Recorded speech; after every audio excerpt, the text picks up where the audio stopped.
haven't seen this, so I have nothing to add. So don't bother. Don't bother. As always. Don't waste your time. yeah, I was waiting for that. Hey, at least it's better than Steven, where it's just like, oh, you've already told that joke. I'm like, yeah, so have you for the last like 9 months.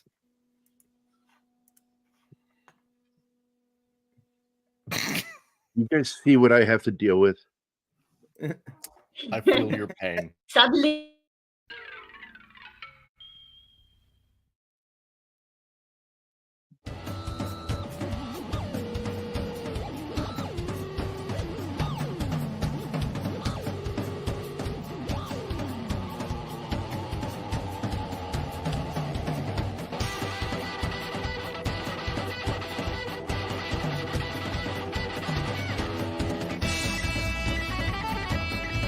Deep in a secret Pacific underground lair, Pop Culture Minefield presents Saturday Afternoon Matinee. This is the comic relief crusader telling you to get your popcorn and candy ready. Take it away, Martine. Come here to chew bubblegum and kick ass. And I'm all out of bubblegum. Allegedly. Out of bubblegum. Yay! Oh, I swear to God. I know Pat's in the Yeah. audience. I know Pat's watching right now. He's in chat. I got to go to the bathroom. Anima called and I didn't answer because that's my girlfriend. Why would he answer his girlfriend calling Hear me in him? the bathroom. So I just texted her. I said, "Hey, I'll be there in a minute. Hey, do me a favor and tell Martin bump the show 10 minutes." Does it 15? Nobody listens to me. And then I'm about to finish up. You know what you do at the end of a good poop? You wipe, right? I'm right about to do that, and Pat S. fucking calls me, and he's like, "What you doing?" No, he says, you got a show in 15 minutes. And I responded back very sarcastically, I'm taking a shit. Yeah. I know it's weird that people actually care about an idiot like you, but where is he taking it? I mean that is from somewhere to somewhere. That is essential in today's society. Wiping, Yeah, it's call me old-fashioned. I hate ruining my underwear and shorts. I've just been know. funny about that. I feel for you, man. What? They made diapers for that, right? You know what? I don't know if they come in your size. He's a giant.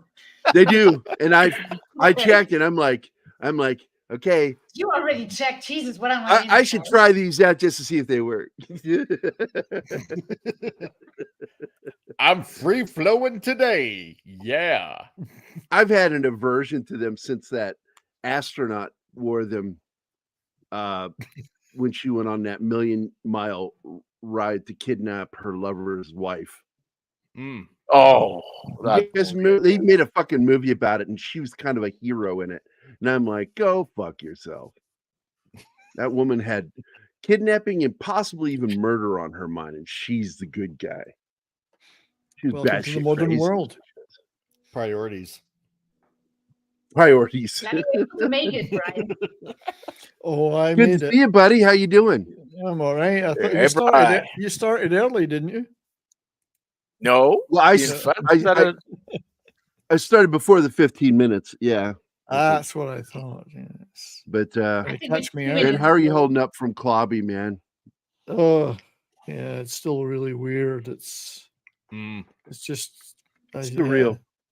It's surreal. surreal. Could you put the link at the top of the chat, please? Oh yeah. Oh, and we have a super sticker from Six. Oh, let me guess. It's a rose for her and yes, for me. A rose for her. Yeah. Oh, you sweet Six. What link am I putting at the top of the chat for Clubby's link? The Clubby's. Yeah. Can you give it to me real quick because I don't have it? Yes. We'll put it on the private chat. Okay. Here's your poop, Gary. What the? Yeah.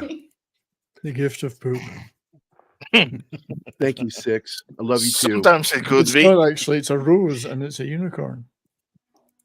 Well, the Right. rose is for me. It's in the I'm getting private ready chat to see box. for myself. Gary gets the unicorn. In the back door. Yes, Oh, Ouch. always. No, there's okay. the So we have It's to help them poop better. this. Oh, we have a unicorn, a super sticker in the form of a unicorn, and your poop. Yep. So everybody's covered poop. So here. the unicorn leaves the poop and a rose grows in it. That's what she's saying. Yeah, it's fertilizer. I don't There we want to go. poop rose. Ew. Six has a green thumb. No, just take Yes, the Lord rose Todd. and Lovely. imagine. Oh my God. I will. They don't go right. together. They're done separately. She did it on separately, baby. Mhm. So, Are you not thank you listening again, to what you Six. guys are talking about? Jesus. No, I'm paying attention to what I'm doing, so I do it correctly. There we go. It's at the Yeah, top of the you're just chat. paying now. attention to what I'm saying soon enough to shit on me. If only there was somebody that whose job it was to do these menial things while I do this. Isn't there a producer? Who's the producer of this? I swear to God, I thought there was. You haven't taught him yet how to do I'm that. teasing you, Martin. You know I'm teasing you. I love you, buddy. You said yesterday you need to teach him how to pin stuff on chat. I said teach him. No, how to I'm do going to it. get him. He needs my login for the thing, and let's do that after the show. I do have to call Pat though. Pat's in the chat. Pat, I will call you. Oh my God, Six! We didn't need to know. I take you. That's what I took from it all. That's why there's so many colors of roses out there. We have a unicorn vomit keyboard that changes colors. I'm fine with anything. Unicorns and their sparkly farts. Yeah. My niece is an expert on unicorns, so Tim. I By learned a what lot. name are you known? There are some who call me Tim. I'm sorry, I got you. Anyway, it was unintentional. He said with a question. Oh, he's talking football. I get it. My dad texted me today that Croatia lost, and I'm not even following it. I'm so busy learning stuff at my new work. Oh, the Germans beat you yesterday. Apparently. The Germans beat Scotland. I By the think way, I we will did. be doing Slapshot, possibly in not Tom's weekend, but probably the following weekend. I want to do Slapshot, and I want to get you, Zach's, and all my Canadian friends that love What hockey. would I know about hockey? Yeah. He said as he does a hockey show every Saturday night. What is this? With it. Yes, get on with it. Get on with it. This is just a message for you, really. Oh, got Well, it. you played Tim the Enchanter, so I had to play the other. Courtney's in So Look I am who's the here. same way as you, Courtney. Like most human beings, they love Strange Brew and the McKinsey. Did our lawyer call you? Oh, you're in for a surprise. $10 is $10. Yeah. Eh? What was there? Yeah, hosers. We Yeah, walk you're a around. hoser. Good going. Over here for donuts. Don't listen to him, eh? He's a hoser. We used to walk That's around right. high school doing that shit, Yeah. saying shit like that to each other. Yeah, hoser. Take off, eh? Because This is a guy that knows about hockey. SCTV was big with kids, man. Especially teenage boys. Girls didn't know big shit time. about it. I didn't know any girls in high school watched SCTV, but every friend of mine watched it. How many And, girls did you my know in God. high school? How many what? How many girls did you know in high school? That might not be representative. Why don't you go look at my Facebook page and you tell me? I knew a lot of females. I'm pretty sure some of Um, those were guys dressed as girls. Yeah, right. I'm not saying that that's not true. I'm neither Strangers in the confirming night. nor denying. But Sorry. no, I had a bunch of female friends. I wouldn't know if a girl liked me when I was in high school. I had problems, but later I found out some of the girls liked me, and I'm like, oh, I had no clue. Oh, Didn't so get any of the they were hints. the one with the problem. No hints whatsoever. But we are still really close friends. Lori's one of them. I'm very close with Lori. Her brother, Lori Kurtz's brother, he's the one who got me playing drums when I was a kid for school. He got me in. And we have a breach. But I think Lori's one of the few females that eventually got around to seeing this shit. You know, girls tended to not come to it back in the 70s and 80s. They tended to focus more on girl stuff, but as they got older, they started liking that shit, the comedy. And they do make an appearance. The McKenzie brothers do make an appearance in Brother Bear, a Disney film. Yeah. They're the two moose. Mm-hmm. And that is the actors, I just forgot their names, Dave Thomas and Rick Moranis. Oh, it's Rick Moranis. Yeah. Doing the voice of the moose that are clearly Bob and Doug McKenzie. And I don't know if any of you guys saw that. I actually watched it with my daughter, and I laughed my butt off when they appeared in the film. I'm like, oh my God. And my daughter's like, what? That's Bob and Doug McKenzie. And she's like, who? Who? Okay. I have a question for our Canadian members of the panel, both the native and the transplanted. As a Latin guy, I don't know exactly what does the word hoser mean. Can you please enlighten me? That too. That's a deep Canadian secret that we don't let out. That's right. Oh, fuck you, Mike. Yeah. Come on. Don't do that. We want to learn. I think it's a polite way of calling somebody a dick. We'd have to politely kill you all if we told you what it really meant. Yeah. Sorry about that. You suck. Why did I invite you? Yeah, they would have to kill you and then say sorry. That's right. Yeah. Sorry. Yeah. Then we'd For have your to, own good. Okay. What about So thank you for What you're really saying is you don't have any idea what does it Oh, of course we have an idea. We know. Especially if you live in 6. Ontario, you know. I know you know it's not him. But no, 6. That's a different Dave Thomas.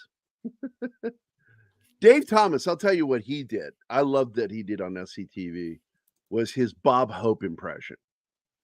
I always loved it when he would do little God, fake it was Bob vicious Hope as specials. well.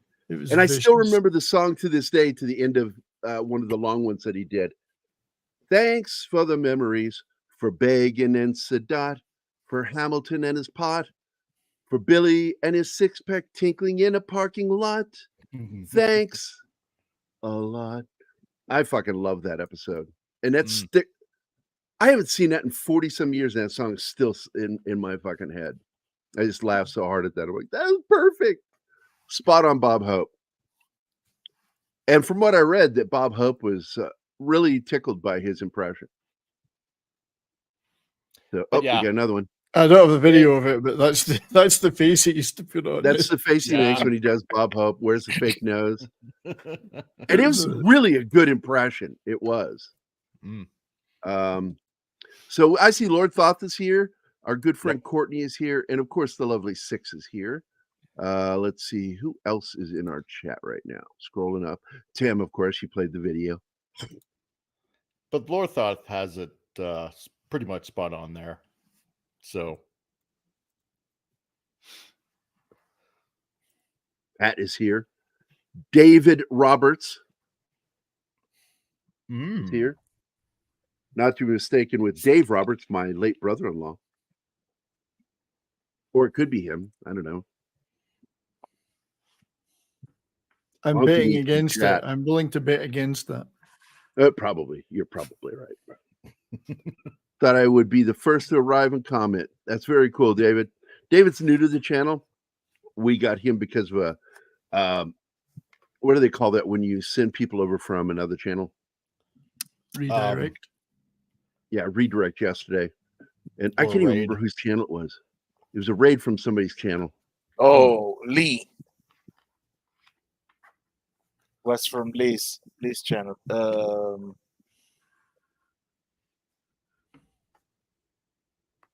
I'm waiting, Martin. Are you actually going to finish that?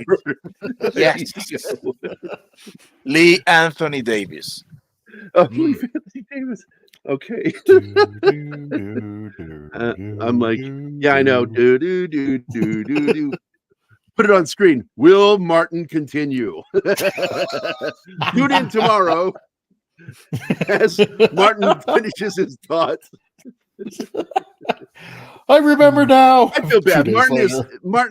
Martin does amazingly well with his English. He really does, but he doesn't think in English, and so he stumbles. You are right. At the same time, you are wrong. I think in English. Oh my God, I'm both. Yeah. Well, I don't have to speak. I think in English. Between. That's impossible. But when I have to talk, man, I cannot think in English for the life of me. Yeah, it's like I was told by a French teacher that I was dating in high school, and I didn't take French in high school, and she told me that when you start dreaming in French is when you know you're fluent, and I'm like, okay, that's just fucking weird. I don't know. I guess. I know that French, but most of my dreams are not so much about conversation, but about shit happening, and it's more like an observational thing. Bri, you had a thought. I saw it. No, I was just going to say, I remember asking my mother when I was a small child, I think I was about 5 or 6 years old, I said, does everybody think in English, or do we all, or is it just, do we think in some kind of universal language, or do you think in the language that you learn? And she just looked at me like I was nuts, and I've still never got an answer to that question. That is really weird, because I had that thought probably around maybe 1 or 2 years old when I was in Mississauga, and looking over Mississauga and thinking to myself, I wonder if the whole world speaks English. Yeah, and I was thinking, when you're thinking, is it in English, or are these just your mind generate these concepts and it's not in any language? She just looked at me like, I think, she just wanted to slap me. Really, I think she wanted to slap me. I'm busy doing housework, whatever. Well, if you have an internal monologue, is in your native tongue. Well, that is it though. Yeah. Or do we just think it is? No. You need a structured language in order to achieve certain levels of. You need it. You need to know a structured language. I have an inner monologue, and it's not just in German. Same as my dreams. That is not what I am saying. Languages. That is not what I am saying. You said your inner monologue has to be your native tongue, and I'm like, no, tends to be in your native tongue. Tends to, and I agree with you. I think he's right, because I do have dreams occasionally when people talk. One of the funniest, weirdest dreams I had recently was when I was asleep, and I sleep, as you guys know, with a headset on, listening to TV shows or movies to help control my dreams better. And I had the weirdest dream. Austin Powers, Anima was Frau Bissina. What? Yes, yes, she is. And it was very fucking bizarre. It was really so fucking bizarre because Frau Bissina, the actress, is not hot, but she was hot in my dream because it was Should Anima. I be offended now? I don't know. How to you guys? Maybe oddly titillated. I just think it's all. I don't know what to say. We all want a bit of native tongue, don't we? Really? Well, Gary, when she's in the States, I don't know where do you want it, Brian? Gary, you want it up your butt. When Anima gets to the States and meets Scott, you have to record her saying, I don't know if she's seen that movie, so she doesn't know who Frau Bissina is. And I think Frau Bissina is fucking funny. She's fucking hilarious. When she yells at Scott really loud with that Germanic accent. That's why I asked, do I need to be offended now? Because I have not seen that movie. No, she's very funny. She's also, I think that what's her name? Mindy Sterling that plays her is brilliant. I think she's fucking hilarious. And she's cute, but she's not you. So you were Frau Bissina for a little bit in my dream, and I'm like, that was really bizarre. That was a really weird dream. So I love you too, Courtney. All right. So One and bullet dodge. my response to you saying that is this. Allegedly, that was a civil. So yeah, we're at the 20-minute mark. Let's get this baby up here going. Yeah. I love this movie when it came out. It came out the year after I graduated high school, but I got together with a bunch of my high school buddies who went to see this movie. It was awesome. You paid money Yeah. for that? This is also Oh, is the same age as Yeah, my man. son, I'm sorry. because Yeah, my yeah. son was born in 83. Benjamin.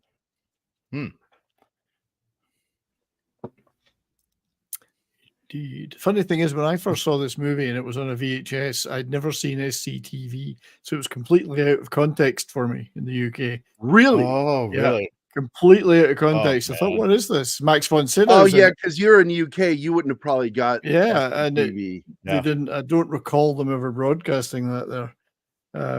But yeah, so it was very out of context. But Max von Sydow was in it, so I thought, well, let's have a look at this. You know. I just love the beginning of it. You know, cranking the lion's tail. Yeah, I Oh, know. That's a real fucking lion. I know, right? Yeah, maybe why you are we- should just Why crank can't its we see the tail. movie? Oh, I see. Somebody hit the graphic. What's going on? Why are we seeing the graphic like that? It's blocking the whole movie. Has it been overlaid onto the stills and it's hard? Yeah. oh, Dad in front, eh? Did you fuck up, Martin? You covered up the Apparently. beer. okay. We can talk. Well, I might Yeah. be able to do something for you because I have my own version of that you're trying to show from the show I did You on do? it. Yeah, Yeah, why don't you pop yours in? let me. That's what she said. Put yours in. Oh. Yeah. Jesus. Do I need So to let get me jealous try now? mine. Let me try mine. That's like Hang one on. mistake, man. It's like there's always Jesus something that I do. Christ. So Strange feel Because bad it's about it. Canadian, that's what it is. Maybe Stills movie. Here we go. Let me just get that. Let's hope it's. Well, being that most probably after this show I'm gonna be fired. Yeah. I'm gonna give the coup de grace and say it from once. That would imply you I were didn't hired like in the it. first place and I, getting I, paid. I didn't like the movie. I'm not sure what speed I did these at, but we'll soon find out. I'm glad I'm not alone, Martin. Yeah, this is the Yeah. real. Pause it for a second there, Oh, because hang on. I just found something for Gary and Anima.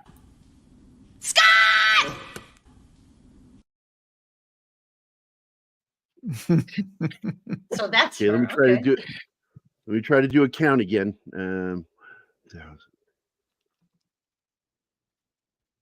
It's 4 seconds, so we're probably going to get called on it. Hmm. It needs I to be don't know. 5 I did. seconds. I did my movie, my stream on it. I didn't get any claims, so we'll see.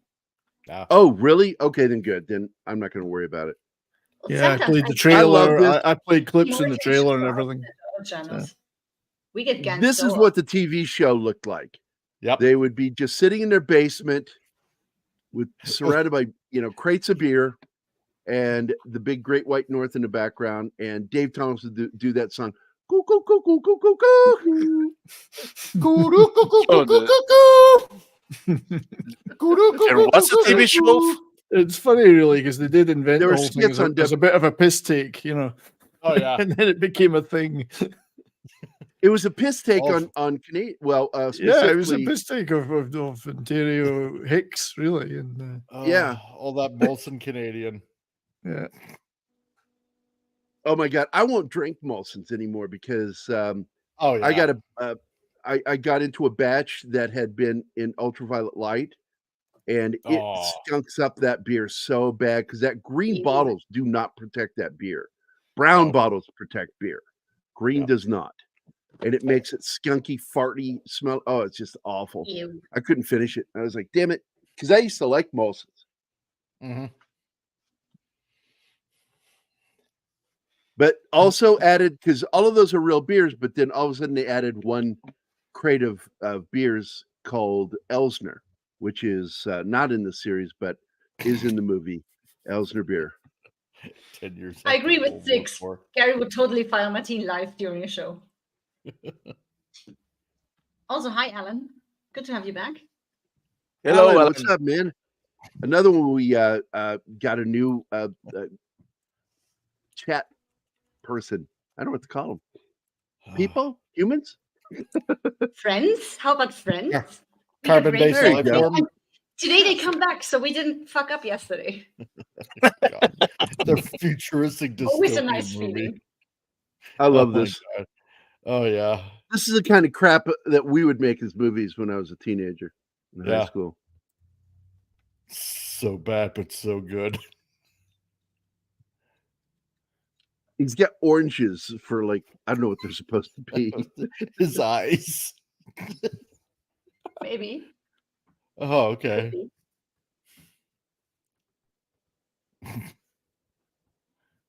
And they got a bag of popcorn. Giant Yeah. trash bag. Oh, bad. Oh man. Hey, David. I didn't even know Welcome you could back. buy popcorn like that until a couple of years ago. Oh yeah. Yeah. That's so lazy. It's zero effort to put oil and the kernels into a pot and add the lid, and that's it. You don't have to do Exactly. anything. This So is lazy. great. This is where Yeah. if you want to get a free beer, you go to Elsner Beer and you first you buy a bottle, drink the beer, and then put in a tiny baby mouse and raise the mouse in that bottle, and then take the bottle back Yeah. and say, "Hey, That's right. there's a mouse in my beer." Hey, you got mouse in my beer. Which is eh? why And they then go they to the fucking- brewery. Yeah. Free And then they beer. do it. They do it Yeah. in the movie. It's so fucking Yeah. funny. I know. I love it. And my girlfriend's like, "Why is that funny?" It's a Yeah. guy thing. I think it's a guy thing. It is. Well, we have girls in chat who love the movie, so maybe it's just me. I don't know. But Matinee wasn't entertained by it too, so I'm not Yeah. completely alone. It's just he doesn't hate it. After watching this movie, I was like, I'm never going to get those 2 hours back. What a waste of time. I'm sorry. That's what it is. But it's just don't thinking about like how it. the hell And did you you get the spent mouse it in with there in the me. first place? Yeah. I would. You spent it with me. Yeah, but watching So bullshit. she we have really What hates the we did movie. here. Oh, so now many they let good the things moths to watch. loose. So The she moths really, look yeah, like yeah. they're attacking Yeah. people. The movie is they're so funny. watching is Fleshy-Headed Mutants, I think it's called, which is quite Yeah. funny. That sounds This is awesome. fucking crazy because he's letting these moths loose and people start screaming. I'm like, why are they? They're just Mutants fucking of moths. 2051 AD. Oh yeah. I guess the movie ain't doing too good. Oh yeah, okay, great. You know, no refunds and release the moths. Oh god. And I'm positive Lorne Michaels was a producer on this film because these characters were created on SCTV, and Yep. he was one of the executives on that show, as I recall. Mm-hmm. And he has the same kind of rule that he films with even Saturday Night Live skit-based films, that he gets to be the executive producer. Look at that crazy artwork. I know, right? The mutants of 2051 AD. And this is where it looks almost like John Landis directed it, because these are the kinds of shots that John Landis would do. Oh man. Yeah, I think Lorne Michaels got involved when because the first couple of seasons of TV were Canadian only. I think he might have Yep. got involved when they moved to an American slot. In place of SNL, he got involved then. Because that's where it got its start, was in Canada. Yep. Oh, absolutely. It's Which is 100% funny Canadian. because Second City, of course, refers to Chicago. Well, indeed, but it was the Toronto Second City crew. Tirana. And they wrote it, and didn't they direct it too? Yeah, they directed Yes, it. they right? did. Yeah. Yep. And Paul Dooley from Yeah. got a lot of movies, including what was that? The bicycle movie. What was Dad and Son? College Town. Oh. something away. He was in Star Trek Deep Space Nine, I remember. One of the aliens, yeah. Yeah. Wimpy, he played Wimpy as well. The live action Popeye. Wimpy. Yes, I Popeye, love that that's it. movie. Yeah. Yeah. Trying to think I what can else he hardly might have wait. been in. I can hardly wait to introduce Anima to that movie because that is like one of my all-time favorite films. It's an odd musical. It's an odd comedy, but it's for some reason it's a masterpiece of filmmaking. Yeah. See, the weird thing a lot of people don't know is that Bob and Doug McKenzie didn't come out until the 3rd season of That's right. SCTV. Well, Rick in Moranis wasn't 76. in. Well, Rick didn't join them until the 3rd season. Yeah. And so they came out with characters, Dave Thomas and Rick, of Bob and Doug McKenzie. So, and then it moved to CBC in 1980. And that's how, that's how it ends up getting, what was it? Frank, I lost my train of thought there for a second, but that's what made it even bigger. Yeah. Well, that and 2 years maybe before one the of the movie, trains going past your house took it. Yeah, that's what it was. Well, yeah. It started on Damn it. Global TV, then went to CBC, and then went to NBC, and then Cinemax. It was one of the first. and Cinemax NBC shows. was after Saturday Night Live. Yes, on- it was on filling in for Saturday, it when like- it was. Yeah, also filled in when it was off the air for a while. Yep. And by the way, I want to point out that they also put out a hit comedy album, the Bob and Yep. Doug McKenzie. I have that They album. did. 1981 when that came out. I got it too. I love this part. Oh my God. They pour his beer. the dog. the Yeah. dog. Then he wants a beer, and they're like, "There's no more beer," so they got to give him the beer they poured into the dog bowl. And, Oh, gross. and by the way, that's Mel Blanc. That's Mel doing the Blanc. voice of the dad. Yeah. That's Get me Bugs a Bunny. beer, damn it. And they're watching a cartoon. They're Yeah. watching a cartoon that Mel Blanc did a voice on. Oh, I man. fucking love this movie, man. By the way, And that album- who got drunk on beer, and it was the funniest thing ever. He couldn't And the thing walk is, straight. that album, I think, sold more than 1 million copies in North America, and it was nominated for a Grammy Award for the best comedy album. Yeah. That's so Ontario, the beer store. Oh yeah. So I'm going to read this. Yeah, this Classic is where beer he store. does the mouse Yeah. thing. Brings Yeah. in the bottle with the mouse, and the mouse is alive. So how the fuck can it? That's You know, right. Oh, And the drink Chancer. all the I'm gonna read beer, this. eh? Pair of in Chancers. 1981, Rick Moranis and Dave Thomas recorded a Bob and Doug McKenzie comedy album, The Great White North, which sold 1 million copies. Based on the success, they thought about parlaying that success into a feature film. After fellow SCTV cast member John Candy got an offer from Universal Pictures to do a film called Going Berserk, which I love that movie, Moranis and Thomas started talking about writing a screenplay for Bob and Doug film. Andrew Alexander, the executive producer of SCTV, reminded them politely that he had exclusive contracts with the two men and that if they wrote a script, he would sue them. Moranis and Thomas soon found themselves faced with the challenge of expanding their improvisation on SCTV from two guys talking about how hard it was to get parking spaces in donut shops like stories, A common Thomas- theme of the show. which Thomas admitted in the interview. Moranis and Thomas hired Steve DeJarnette to write a first draft initially. Thomas told DeJarnette that he wanted to base the story on Hamlet. And there, of course, is Elsinore Castle and Elsinore Beer. Mhm. Yeah. It's beautifully fucking done. Great matte painting. Thomas told Jarnett he wanted to base the story on Hamlet, but DeJarnette's draft was too faithful to the play, and he was told to be more creative with parallels. Moranis and Thomas agents sent the script to various Hollywood studios, and a few days later, they had a deal with MGM based on not on the script, but on the record sales. The record sales is why MGM paid for this movie. I want to get through this because I want to know how they got out of that fucking lawsuit. So the breakout potential and the fact that it was being advertised on the television show that was still on TV. Thomas remembers MGM was unhappy with the script because Bob and Doug were improvised characters done in their comic voices, and they felt that nobody but themselves could write for these characters. Thomas began rewriting the script with Moranis, who is now uncertain about doing the movie at all. After working on the first 50 pages, Moranis took a look at what Thomas had done, and they then worked together rewriting it.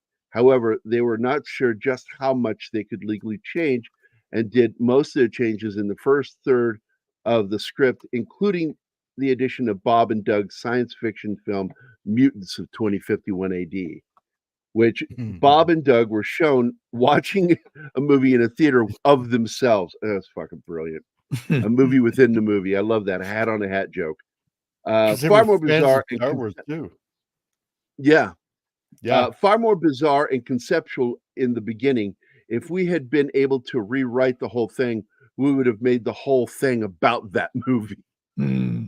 Making that movie. Originally, Moranis and Thomas were not going to direct or write the film, but ended up doing so with the guidance of executive producer Jack Grossberg, who had produced films by Mel Brooks and Woody Allen. They were given a budget of $5 million, which is still fucking shit for the 80s. Yeah. Before filming, all of the major breweries wanted the McKenzie brothers to appear in the advertisements. The filmmakers had the promise of the Molson Brewery, but once the brewery found out that there was a joke in the film about putting a mouse in a beer bottle, they distanced themselves from being involved with the film. Yeah. The filmmakers were also banned. The filmmakers were also banned from filming at the brewery retail store and from using the name Brewers Retail, which is where I guess they sold there in Canada. Is that sort of like the Canadian version of ABC stores in the US that were government run? Yes. The Ontario is all government run beer stores. Yeah. Yeah. In fact, the funny thing is they're called the beer store now. So it's now called the beer store. That's the actual name. I love that. That's funny. The filmmakers instead built a replica of a brewer's retail store at a cost of $45,000, calling it the beer store, like Brian said they're called now. Filming also took place at Old Fort Brewing Company in Prince George, British Columbia. Yeah. The emergency vehicles used during the film were all real Metropolitan Toronto Police Squad cars and fire trucks. The ambulances usually briefly were on loan from the Toronto Ambulance Company. So there's no explanation how they dealt with the producer from SCTV. I want to know what happened because he threatened to sue him. I'm like, how did they get away with that? By the way, anybody that knows this guy, that is Angus. That's Angus McInnes. Star Wars. He was in Raiders of the Lost Ark and Star Wars. Yeah, he was a regular and he's a Lucas big unit. Actor. He's a big unit of a man. He's big unit. He has a big unit. Guy. Oh my He's God, dude, he really is. He's also in Force 10 from Never On. He was on Harrison Ford's Squad. That's where I've seen him before. Matinee, we should have known that. Get Brian here and it turns into Toxic Tuesday. What? Okay, here we go. Here he is in Star Wars. There he is in Star Wars. He's the one with the buns on the side of his head. Just kidding. I dig the chick behind him. Oh wait, wrong one. I wish they would have done the sequel. That guy looks like old William Shatner. He does, doesn't he? Yeah. So pudgy.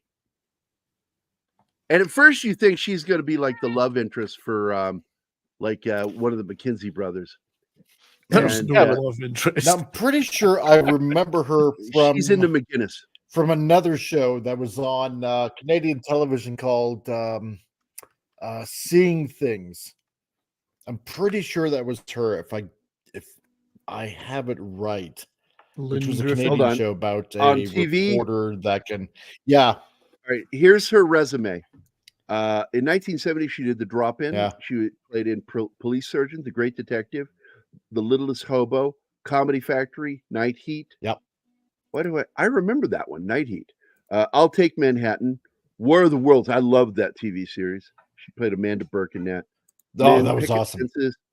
She's doing a lot of American stuff at this point. Picket Fences, NYPD Blue, Riverdale in 97, Wind at My Back. Wow. I don't see that one listed, dude. What year was that? Oh, maybe I'm thinking of something else. Oh God, that was like early 80s. What was the name of the show? Early 80s. Seeing Things. I believe it was called Seeing Things. Yeah, it was like about this reporter that had these glimpses of crimes that would happen, kind of like a psychic ability. Oh, kind it of had thing. a sixth sense. Gotcha. I love the stormtrooper look to these hockey uniforms, by the way. It's so fucking awesome. Yeah, I don't think thought she was that in was there. her, but I'm not entirely sure. It had Louis Del Grande in it too, the famous guy that got his head blown up in Scanners. Oh here it yeah, is. That was Martha Gibson. Oh yeah, that was the main female in that. Martha Gibson. 1981 through 87. I got to find this series. That sounds interesting to me. I love the buck teeth they gave him. Yeah. Yeah. And that dude in the back looks like Bill Hader. Oh, he does, doesn't he? The teeth of the mustache. It's a great look. I remember probably a little over 10 years ago, they had the animated series of Bob and Doug McKenzie. I don't think it lasted very long, though. I never watched it. It was so fun to watch. I never got to see it. I need to check it out now. Oh, But yeah. I love this whole, he's the uncle and he's moving in on mom, just like in Hamlet. She's Hamlet, the girl. Yes. She's Hamlet. And Ophelia is the big hockey player played by McInnes.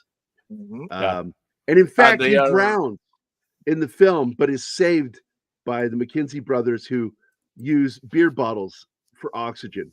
I shit you not. I know. They are Rosencrantz and Guildenstern, so they could. They are. They are. Yeah. Thank you for remembering that. And anybody who has ever seen the film Rosencrantz and Guildenstern are dead. That when I watched that movie, I kept being reminded of this movie. It's funny because STV was good at that. SCTV was good at having sort of highbrow stuff mixed in amongst their other humor. You know, they were quite. There was a lot of highbrow references in it.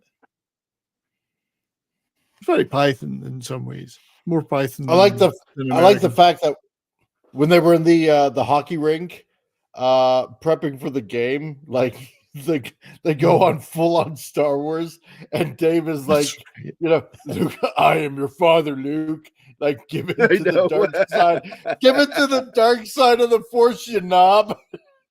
And then he's like, oh, he saw Jedi 17 times, eh? Oh my God. Oh, it was so funny.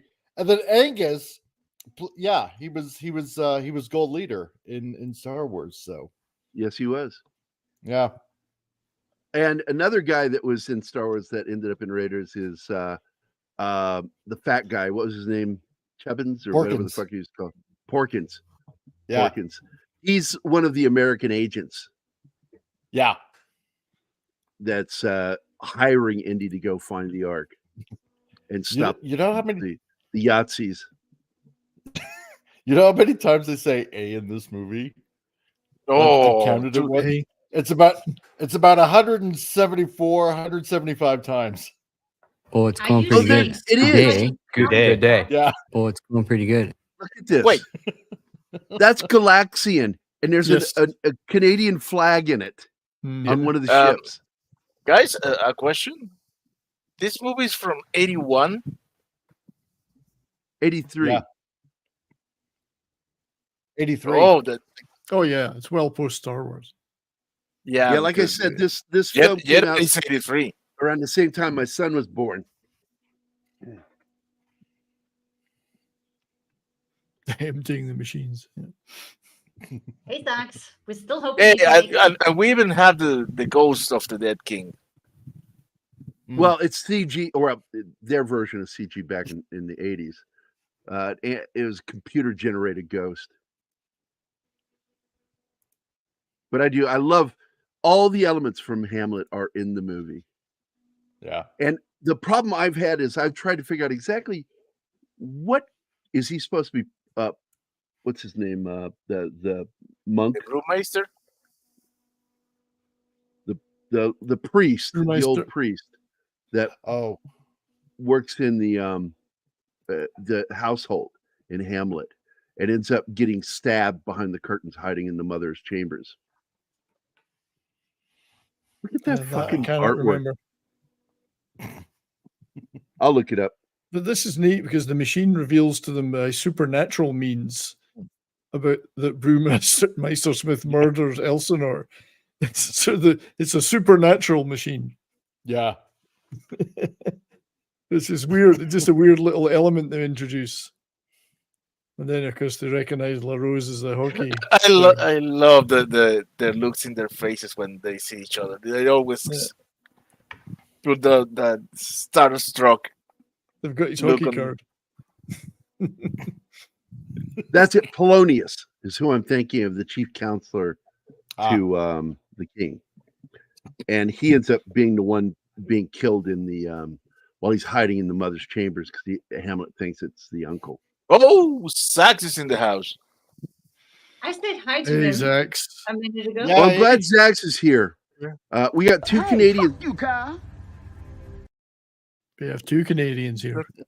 And yeah, but the plan was to have Zax on the show. One, where are you? Why aren't you with us on this show right now?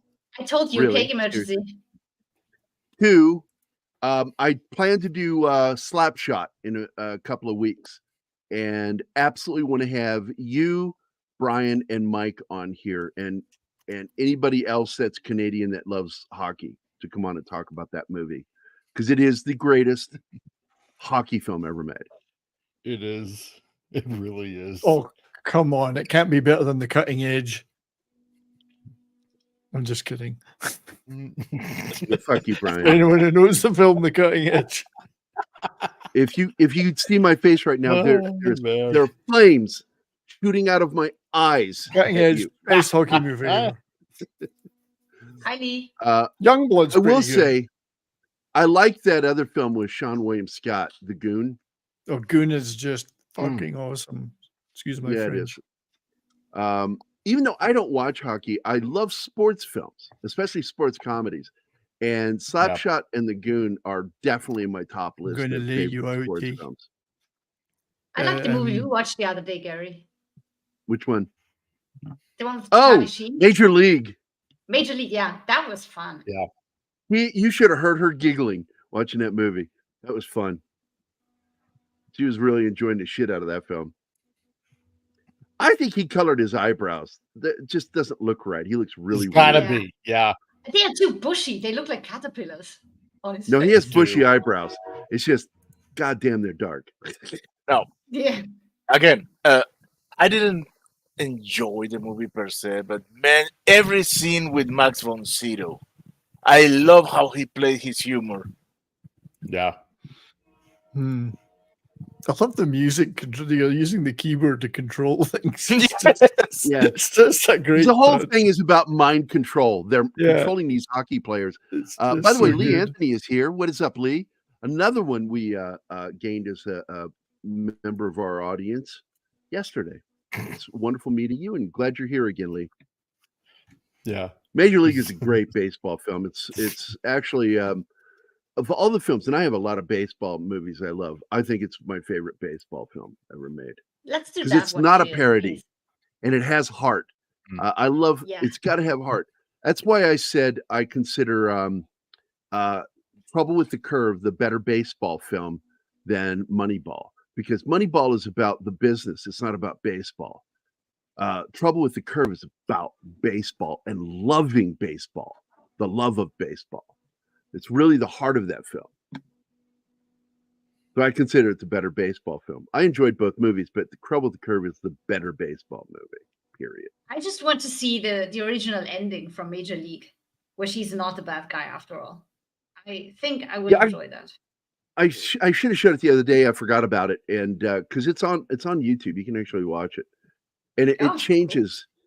It changes the ending of the film because this whole time she's been playing a part. She was the one who hired who she hired because she knew they were the right ones for the job, and ends up she's a good guy by the end of the film. But the filmmakers decided that the audiences. I love the glowing electric thing. Oh my god, it's so crazy, so cheesy. Hi, Scribelight. Hey, Scribe, what's up, buddy? Yo, dude. But at the end of the film, she was originally the owner was supposed to be a good guy. Now she had planned this all out, and it didn't test well. So, but what did test well was her being the bad guy. So they went with it and reshot a couple of scenes. And that's the way it stayed. I love the whole taking off little bits of clothing of her cardboard cutout. Yeah, that was motivation for the guys. The chicken out at the end, though, she had tassels. Yeah, well, I always say, Americans and their deep fear of nipples. I will never understand that. Exactly. I like Beware the nip. Be afraid. Be very afraid. I'm trying to remember if this is where he says that improvised line. What was it again? It was something like, "If I didn't have puke breath, I'd kiss you." Yes. Wait, was that, or was that later on? I'm trying to think now. No, you never knew if they improvised. Yeah. I love that line, man. I do want to point out that there was a soundtrack album to this. The soundtrack album was released in '83 by Polygram and Anthem Records. That's for Canadians, if you didn't know. Because here in the US, it's Polygram and rest of the world, but in Canada, it's Anthem Records. The Adventures of Bob and Doug McKenzie's Strange Brew, excerpts from the original soundtrack. Most of the album consisted of comedy sketches and film dialogue, while the music samplings was usually accompanied by the characters' commentary. The main title theme was performed by Thomas' brother Ian Thomas. The album was produced by Mark Giacomelli, Rick Sherman, and Ian Thomas. And the soundtrack won the Canadian Juno Award for Best Comedy Album in '84. So there you go. Oh, hold on. Wait a second. What's this? Moranis and Thomas accepted the award in character at the awards ceremony on December 5th of '84. Yeah. Hosted by Joe Flaherty, who we just lost this year. And SCTV alum Andrea Martin, who I love. If you're not watching Evil, you're missing a great fucking show. She is awesome in that show.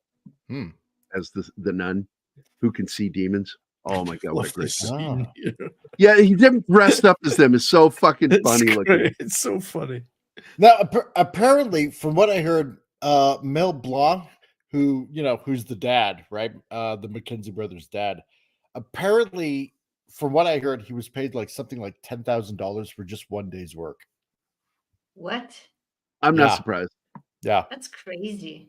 He was paid jail. He's well worth it. Yep. Pat, and especially in '80s dollars, that's a lot of money. Yeah, right. Oh, yeah. I got to tell you, I'm not a fan of that film. Which one? Never liked Rudy. I never liked Rudy. It's a football film. I just didn't like it. I like that Eagles movie with Mark Wahlberg. Very good movie. It's a biopic. I love Necessary Roughness with Scott Bakula. My favorite football films are North Dallas 40, and number one now is Burt Reynolds. I just forgot the fucking movie. Longest Yard. Longest Yard. Fucking. I love every iteration of that movie. I even enjoyed the and Adam Sandler one. Yeah, but the other favorite, if it's not the Burt Reynolds film, I love the British film with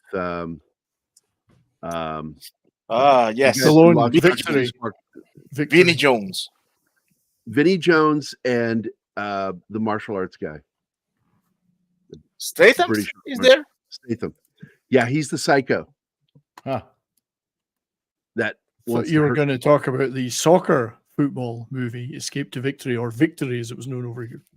Yeah, Victory in the U.S. Escape to Victory is the European cut. I love that film, too. football. This, the real That's football. European football. Yeah. Real It's football. European. Real football. You know, coming from a guy who has Canadian football, you know, you're taking a piss on yourself there, buddy. I think that's it's just, stupid. that's just a American pastime of football up that's a there, hobby. too. That's a hobby of mine. That's It's stupid that you call a sport football that should be called hand-egg. But okay. handball. Should we call handball? Yeah. It's not even a ball. My It's an egg, God. yeah. I'll tell you what I want to call European, well, specifically South American football is the best fucking soap opera drama you'll ever see. Oh yeah, I You agree. see so many people faking being hurt. It's crazy. And you'll Oh. see on camera, the guy was nowhere near him and they're fucking. It's embarrassing. Yeah. It really is. That is the mastery of the sport by the Italians and the Argentinians. That's who it is, the Argentinians. That's what I'm talking No, about. the Italians, man. The Italians are master of that shit. Brazilians are just Oh, as man. good at that. Look at Hates fucking Catholics. Neymar. I He's love such a Catholics. diva. I'm Catholic. I'm Catholic. What are you talking about, Pat? Make up good shit about me. Don't make So- up shit that people know is not true. So Come on. Mephisto's movie reviews has redirected. So thank you, Ew. Mephisto. Anyone joining from Thank you, Mephisto's- Mephistos. Thank you, Mephisto. Thank you. I don't consider Waterboy a football movie, but it is. I love the film. I do. I Yeah. enjoy the out of it. It's sort of like I consider his movie, the golf film, to be one of my favorite golf films because it's an important part of it. Caddyshack is a funny film. I don't consider a real golf movie. Hardly anybody that was in the film even knew how to play golf. They only had like 2, maybe 3 golfers in the film that actually knew how to golf. That's embarrassing. It's a coming of age comedy. That's what that is. And so that's what I always categorize as a coming of age film about the caddy. But Tin Cup is my favorite golf film ever made. Mm. Also, Formula 51, shot in Scotland. Oh. You know that one? Yeah. Brian? Hmm? Sam Jackson, Formula 51. Oh, that one. Yeah, yeah. No, I know it. Yeah. Now, Nice there film. was a weird article that I was trying to find because I know there was something when they were shooting this movie about Molson Brewery, right? And I think it was in Newsweek back in like one of the February. Actually, yeah, it was on Valentine's Day in '83, and there was an article in Newsweek about Molson Brewery. They originally agreed to allow the production to film in the bottling plant, and then apparently declined, regardless of like all the free publicity that they got from Bob and Doug McKenzie on the sketches, right, on SCTV, on the shows. And then apparently Rick Moranis retaliated by boycotting Molson Beer like altogether, which was awesome. I remember. There we go. It's the two of them as the parents. Yeah. That one I liked. The dog. Obviously, the dog. Now I got to tell you something. For me, Uh, the joke about the dog would have been funnier if it was a small dog, not Yeah. a medium-sized dog. The joke just for me, it's not like it falls flat, but Mhm. it's just not as funny than if that had been a little tiny fucking dog with skunk stripe painted down its oh back. yeah, that'd be 'Cause awesome. then it would have made sense of them mistaking it for a skunk. But look at those fucking teeth, man. Yeah. And if I've never said I this, wonder how long it took him before, to learn how to speak with them. That must have been difficult. yeah, Max von Sydow is like one of my favorite actors of all time. He's in my top 10 He's list of favorite great. actors. Mm-hmm. And the movie that sold it to me so much was not The Exorcist, but the movie that Anima and I did the other day, which is 3 Days of the Condor. Oh, that was a great one. I saw that in the theater as a kid, and I'm like, I fell in love with that guy's character. Just what an interesting character. The world he lives in, killing people, where it's just the job. It's actually quite peaceful. He says it's actually quite peaceful. And I'm like, Jesus Christ, who thinks that way? But he does. He finds Zen. He finds his Zen in the polite way he kills people. You know, God, what a great character. And he's always so friendly, it's scary. I know. Can I give you a ride? You're no longer on my list, so I can give you a ride wherever you want to go. And just out of habit, I would say, no fucking way, because you just might kill me for fun. No, I mean, You seem even, to like even if this you shit. don't know that you are on his list, he is so friendly. And in the back of your head, you're like, I should like this guy, but something is scary here. He plays it so well. Oh, yeah. Just, you don't get a better. And later on, about 2 years later, I saw Hawaii with Heston and Max von Sydow. And that movie, the 3-hour film, has an intermission. Very good fucking movie. The Hawaiians. And I'm not sure if that was from Clavel or from another writer like him. It might have been Michener that wrote that. Michener, isn't it? Yeah. It might have been Michener. Yeah. I know that Clavel and Michener were the two big history guys when I was a kid writing books. I think this is the part where they end up crashing the van into Lake Ontario. Oh, into the lake, yeah. The weird thing is, there he is. Yeah, this is the famous scene of Ophelia drowning herself. Yeah. Now, allegedly, MGM at the time allegedly said that I know that apparently this stunt, like of the van jumping into Lake Ontario, was a world record. What? Oh, no shit. Yeah. Really? Seriously. Yep. That's apparently that's what MGM Studio said.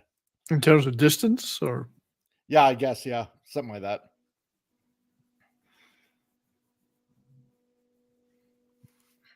That water would be cold. Oh, it is cold. It is. Oh, I yeah. sailed in that lake, man, on Me a too. brigantine, and dirty. It's so dirty. Dirty. Now here's some dirty. sad news. And it stinks go. too. Oh, I Jeez. bet. Oh, it does. A sequel to this film was planned. Yeah, it was entitled 99. Home Brew. Yep. They were going to produce it in 1999. Financing fell through at the last minute. It was co-written by both Dave Thomas and Paul Flaherty. The film was to be directed by Flaherty. This is Joe Flaherty's brother, by the way. And Dan Aykroyd was on board to play the part of their friend Rick Ripple. Yeah. Principal photography was to begin on July 19th of 1999 in Toronto. At one point, Todd McFarlane was to step in as executive producer to revive financing for the film, but nothing ever followed through. No. So the plot, according to Maple Palm, Dave Thomas's production company, release would feature Bob and Doug now working as garbage men, being convinced by a fast-talking insurance salesman, Aykroyd, to get into microbrewing business. Yeah. Yeah. I remember when McFarlane Drinking their own profits, I'm sure. Oh, yeah. Yeah. I missed out on getting the McFarlane Toys Bob and Doug McKenzie figures. I should have gotten those. Oh my God. I wish I had gotten those too. By the way, I want to point out, she survives, and she is assuming that Ophelia character, McInnes's character, has drowned, because they lead us to believe that. Visual, you see him slowly sinking in the water. Yeah. And those are real cop cars, like from Toronto Metro Police. Yeah, this is the actual police department. Why are they yellow though? All over the Because world. we saw something like that with the Blues Brothers too. Yeah, that's what it was at the time. Yeah, It's they're not kinda yellow. weird, They're but- not yellow now. No. That's an odd color for police vehicles. Unless it's Mad Max, because their cars that were yellow. Yes. Yellow, red, and blue. Intermission. Or what intermission? Yeah, Oh, the intermission is just so fucking beer funny 'cause breaks. it comes up on screen and then immediately drops because Yeah. we're 55 minutes into the fucking movie. It's like intermission. It's for a beer piss break. Oh, And those are there's real that. ambulances too. Yeah.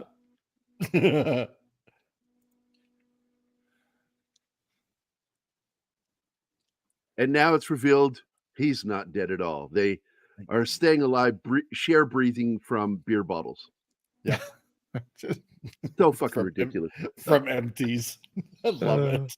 that's the word, Gary. Ridiculous. Oh man. It's just when you see it, you're like, what? The Toronto and then they Maple treat Leaf it like stuff. they're because these are cops, so they treat it like they're being pulled over and like pull out their driver's license and Yeah. No. It's like what title the insurance. fuck? Oh my god. So This is a good. great visual gag. It rolls really down is. the window. Yes. I know, rolls the window. He does. He rolls down the window and produces. The Can you light. even do that underwater? Yes, They did it. Yeah, They're doing this. This is so fucking Oh. funny. it's so awesome. Oh man. I know it starts hurting your face right here. Well, I love this. These I mugshots. know. Early Beavis and Butthead look. Yeah. I know, right? the part of me Oh. that's hurting watching this movie is my brain. But okay. God. And it's always with Dan, with Rick Moranis. He always has that really pathetic, sorry look on his face whenever he Yeah, does with a his bit. Mouth Yeah. cocked funny. His mouth is Yeah. cocked to the one side. Oh yeah, retarded. Like I'm so ashamed of myself right now. Oh God. I gotta pause it right there. Mm-hmm. The Usual Suspects. I Yeah. fucking love this. That scene The was look in funny. his face. Oh. Oh, you're gonna go watch a movie instead? Oh, I'm This sorry, movie. Six. go. What movie are you going to watch, Six? This one. This one. Yeah. She's going I to don't watch know. this one. Oh, there we go. In the back, Kilroy was here. Yeah. I remember that. Yeah. That used to be very Oh. popular. Oh, that was Time everyone, waits man. for no man. Yep. Oh, jeez. Mm. Yeah, You they're know, going the to be big difference- committed as insane. They're committed as insane. Oh, yeah, that's right. I found it. Apparently, the van went 40 feet over the lake for about 175 feet prior to landing into 30 feet of water. Wow. But damn. It's not streaming right now, so nope, she's gonna keep watching us. There we go. We're the second best thing to watch right now. That's okay. On Rotten Yeah. Tomatoes, Strange Brew has a approval rating of 76. And I think it's even higher on the fan side. I don't pay attention to the critic side, but God, I no. Who should go. cares? I am Exactly. curious what the audience score is over there, so I'm going to go look it up in a minute. But What we care about is what people like us think about movies. Mhm. Not Strange critics Brew that has are an paid approval for it. rating of 76% based on reviews from 25 critics with an average rating of 6.7 out of 10. The site's critical consensus reads, quote, though lowbrow in intent and outcome, Strange Brew effectively mines laughs from its unique premise and likable stars, end quote. On Metacritic, the film received a 50 based on 6 reviews, indicating mixed to average reviews. In her review for the New York Times, Janet Maslin wrote, quote, anyone who's partial to the Mackenzie's humor doubtless has a fondness for beer. I think she's calling everybody that likes us rednecks. The price of a ticket could buy enough beer for an experience at least as memorable as this movie. Fuck that bitch. Gary Arnold, this is a cult classic, man. Yeah. Gary Arnold, in his review out of the Washington Post, wrote, quote, neither triumph nor fiasco. Strange Brew leaves plenty of room for improvement, but it's a finished film. What a dumb remark. I know. Like, how do you have room for improvement with a finished film? What a I know. dipshit thing to say. But I hope Thomas and Moranis get the chance to demonstrate that they've learned a lot from the mixed assortment of nuttiness in their first movie comedy. In this review, the Globe and Mail, Jay Scott wrote, quote, "What's terrific about the McKenzie brothers is their offhand depiction of two English-Canadian working-class dimwits. And what's terrific about the movie is its equally offhand surrealism." And it is very surreal. That's right. Because if you stop and think about this, this is like watching a movie made by Dolly with some of the weird-ass shit and a lot of the visual gags in it. That's Canadian humor. That's the point. Now, in 2023, You people Barry are Hertz weird. of the Globe and Mail named the film as one of the 23 best Canadian comedy movies ever Strange made. number 23. I mean, Yeah. why 23? What's I a know, weird right? Number? Randomly picked that It's number. almost a 2-4. It is an odd number. Almost. Somebody It's the drank one of 7.5 most That's right. popular. 7.5. Most. Oh man. You know, the weird thing is, what was it? There was another movie in the early 80s that was also, about beer and and it was supposed like another comedy with beer and breweries and stuff like that. I think it was like, what was it? Take This Job and Shove It or something like that. Oh yeah, I remember. yeah, that Yeah, I movie. and it's like remember, yeah. so obscure that you don't even really remember it because this one is just so ingrained as just this, like what was said before, two dimwits and beer and a brewery, right? You totally forget about that other comedy. Oh my god, this scene. Yes. Oh This yeah, kung like fu this one. scene where he's Yeah. kicking the shit out of these reporters. yeah. One is so afraid he jumps over the. It- Oh my god, this is Oh fucking my nuts. God. The sound effects Ah. from kung fu movies, it was fucking perfect. And they're terrified of him now. Yeah. All right, guys, let's go. We're late for court. Fucking scene. Just throw out the gloves, man. This, oh my god, that is so nuts. Oh, jeez. Oh, Pierre The Trudeau. photos, like, is that Trudeau? Fucking idiot. Yeah, it's Pierre Elliott Trudeau. Oh, You sound like you don't like him. I wonder why. gee, I He can't doesn't like imagine his why. son. Yeah, Hey, he made why Canada bilingual, like officially, and It's funny and- because his son's making it bisexual. So I know, right? Yeah, bilingual to come- bisexual. Frig. how come his son doesn't look like him? Looks like He another. looks like looks Fidel like Castro. it looks like a South, yes, a Because Caribbean Trudeau's Central wife was a American whore, basically. Frig, she dictator. slept with everyone, man. This really did look like Mick Jagger. Then it could have been Oh, the yeah. case. Oh no, Yeah. Zax, we need pretty much an all Canadian panel for Slapshot. Yeah, you need Yeah. to get onto that show. Definitely. That's right, eh? Your horse are dopey late. Oh, the nosebleed scene. I forgot about this. Yeah. Oh my god. Oh, I All forgot that about fucking this. toilet paper. I know. And then when he pulls it away, he's got what we call nose tampons, where you take toilet paper, tighten them up, Yeah. and put them up your nose. Yeah, but it's not toilet paper in his case. Yeah, gotta fake a nosebleed, eh? Yeah, okay. Yeah, they gave him two bullets to use as a tampon. Oh man. It's not going to absorb much. Nope. And I don't But know they why. go with a bang. Yeah. I don't know why, but the stenographer made me think of that gag in the show we just talked about yesterday, Undateable, where they're having a mock trial in the bar. And Oh, yes. Danny stands up and calls out to the British bartender. He says, Right. read back to me what was just said. And he's standing at the cash register. He goes, I'm not really a stenographer. I'm just, it's a cash register. I'm not really taking notes. That fucking made me laugh so hard when he said, this is not it's a cash register.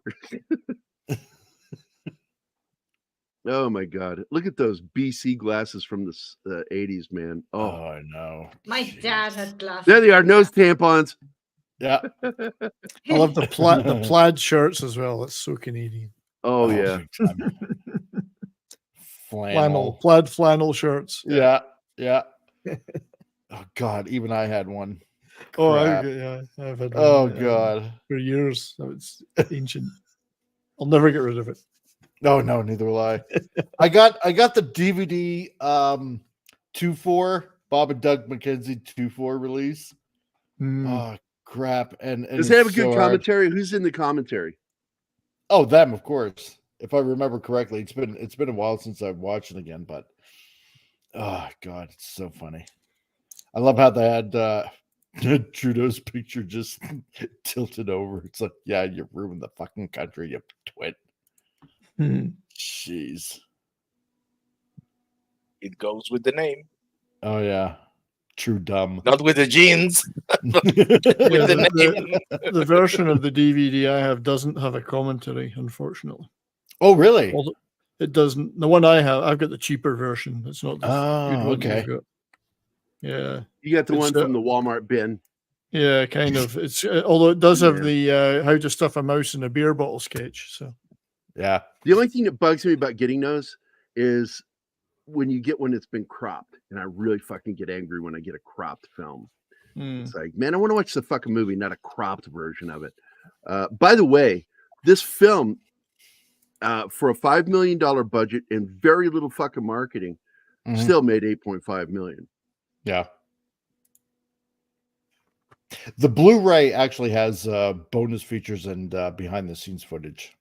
Yeah. If you can, I'd if you love can to find see it. that. Oh yeah. I thought maybe you had I it. You love rip a behind the copy. scenes. Oh, I wish I got to find that. I think it was released like back in 2011, something like that.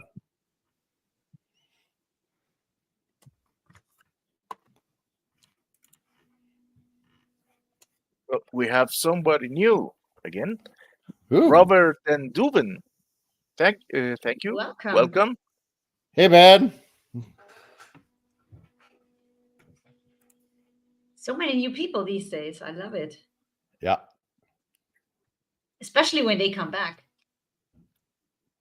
See, it's weird because all this Canadian absurdism that is this movie, you know, it just takes a little bit of cues to British comedy as well, because you know we're so closely knit with England and whatnot, and I don't know. I suppose that's just why also this movie works as well. yeah, I've always felt like SCTV particularly was halfway between Python and SNL.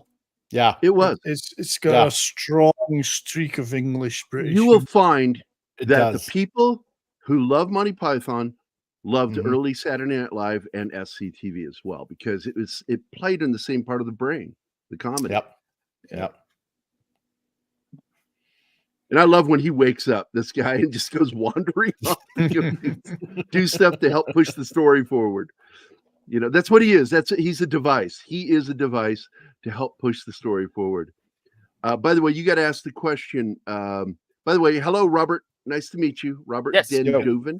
Good to meet you. He says he was here from Midway. Here's the answer for the question. Nice. Yeah. 9:15 p.m. Mountain Time. Okay, that's when the my answer. show Okay, very starts. good. That's when my show starts tonight. The hockey show. Yeah. That's the show where you talk hockey, get drunk, and smoke cigars. That's right. Yes. Boobs and boredom. I mean, bourbon and boredom. Oh. I like that name. Now the weird thing is also Strange Brew introduced the concept of you know, on Victoria Day up here in Canada on May 24th as introducing the concept of 2-4 day. Oh yeah. What's 2-4 day? It's like the unofficial start of summer. Oh, okay. And it's always because that's when we do a lot of drinking here in Canada on Victoria Day. You need a date for the start of summer because it never gets summer up there, right? Yeah, right. It's always cold. Victoria Day and every other day, you mean? That's for right. drinking. Yeah. Yeah. Exactly. Well, you'd be surprised how warm it can get up in the summer here, especially in Ontario. There, it's pretty hot and sweaty. Oh yeah, in southern Ontario, yeah. And this is a scene that inspired 12 Monkeys. Mm-hmm. Not true. Hey, you never know. You never know. Making up trivia. You never know. Never believe anything Is it Gary the Royal? says before Does the it say show. the Institute for the Mentally Insane or something? It's called. Or? Oh yeah. But Is you that, know, is that what they're calling it? Right, Royal Canadian Institute for the Mentally Insane. Yeah. So, you could never call it that now. You could never. Oh, the hell I can't. I still will. But I think it was because of this movie that it just helped pave the way for a lot of Canadian comedies that came out later on that got, a lot of international recognition. So, because, SCTV was gaining popularity in the States, this movie came out and it was just a smash hit. And then, later on, say you get into the late 80s, early 90s, you have Kids in the Hall, which, obviously takes its bows and its nods from SCTV. And I mean, like, that's a huge hit, no matter where you go. Even in the States, Kids in the Hall. So yeah, it's always an uphill struggle for Canadian shows to get international recognition. It is in a weird way, yeah. Yeah. Just overshadowed so much by the US. It's funny because there's so many famous and especially funny Canadians in American shows. Yeah. It's weird. And yet the Canadian shows have a harder struggle. We have some actors who are very beloved, but people mistake and think they're American, and they're not. They're Canadian. Exactly. Ryan Reynolds, proudly Canadian. William Shatner, proudly Canadian. Yep. Shatner's Canadian, really? Yeah, Raymond Shatner's from Montreal. Yeah. I did not know that. Raymond Burr. He's also one of the few people who spoke Esperanto. He made a whole movie. Yep. Peter Cullen. Made a movie in Esperanto with Peter Cullen, who's Optimus Prime, Canadian. Yeah. Really? Really? Oh, yeah. Yes, he is. Yep. Even though he's got a Scottish name. Exactly. There you go, guys. You even learned something on our stream. Yeah. We're educational. I'm trying to see what's on their And pajamas. sometimes funny. What's on their pajamas? I want Dave Thomas's PJs. I really like those PJs. Yeah. This guy driving, it's just like, what the fuck is going on? But you've got Jim Carrey, you've got Michael J. Fox, Rachel McAdams, Mike Myers, Pamela Ryan Anderson. Gosling, the late John Candy, Kiefer Yeah. Sutherland. His father's Canadian, Donald Sutherland. Yep. He's American, but he moved to Canada, married a Canadian, and they had a kid together. Christopher Plummer, who is technically English, but he's also Canadian. Mm-hmm. Leslie Nielsen, late great fucking actor. And by the way, Canada, you can have Seth Rogen back because he's a big hunk of shit. No, fuck that guy. They don't we want deny him. him. Gary. No. Keanu Reeves is Canadian. Dan Aykroyd is Canadian. Right, let's see, Donald Glenn Sutherland. Ford. Donald Sutherland was always Canadian. He wasn't American. Oh, yeah. He was born in New came from Brunswick. America, and he became an American citizen. Yep. Yeah, St. well, John, a lot of them Brunswick. do. A lot of them do because of the business, but he was born. Yeah, and brought up Shatner in- did too. He had the dual citizenship. Another favorite actor of mine, I knew this too because the first movie I ever saw him in was a Canadian movie called Michael Ironside, and the movie was Scanners. Yeah. Yep. Oh, that one. Rick Moranis is from here. Elias, what is his last name? Codias. He played the part of the hockey playing hero in the first Teenage Mutant Ninja Turtle comic book and movie. I forget the character's name, but that was him, Elias. The Lauren Casey Green was Jones. Canadian. Casey Jones, thank you. Nathan Fillion, Lauren Green, Ryan Gosling. Yeah, I've mentioned him, but yeah. Oh, Martin Mentioned Short. Reynolds. Tommy Chong, Canadian.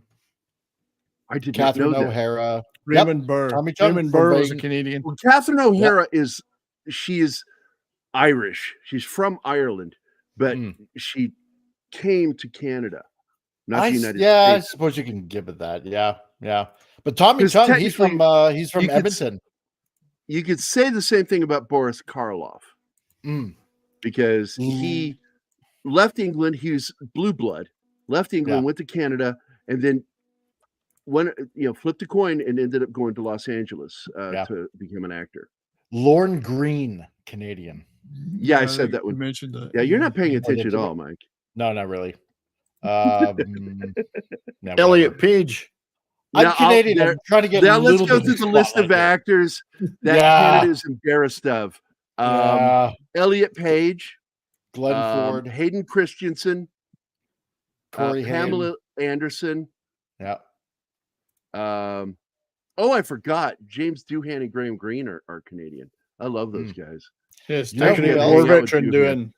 Decorated Phil war There's veteran another one I doing- wasn't aware. Chief Dan George. Yep.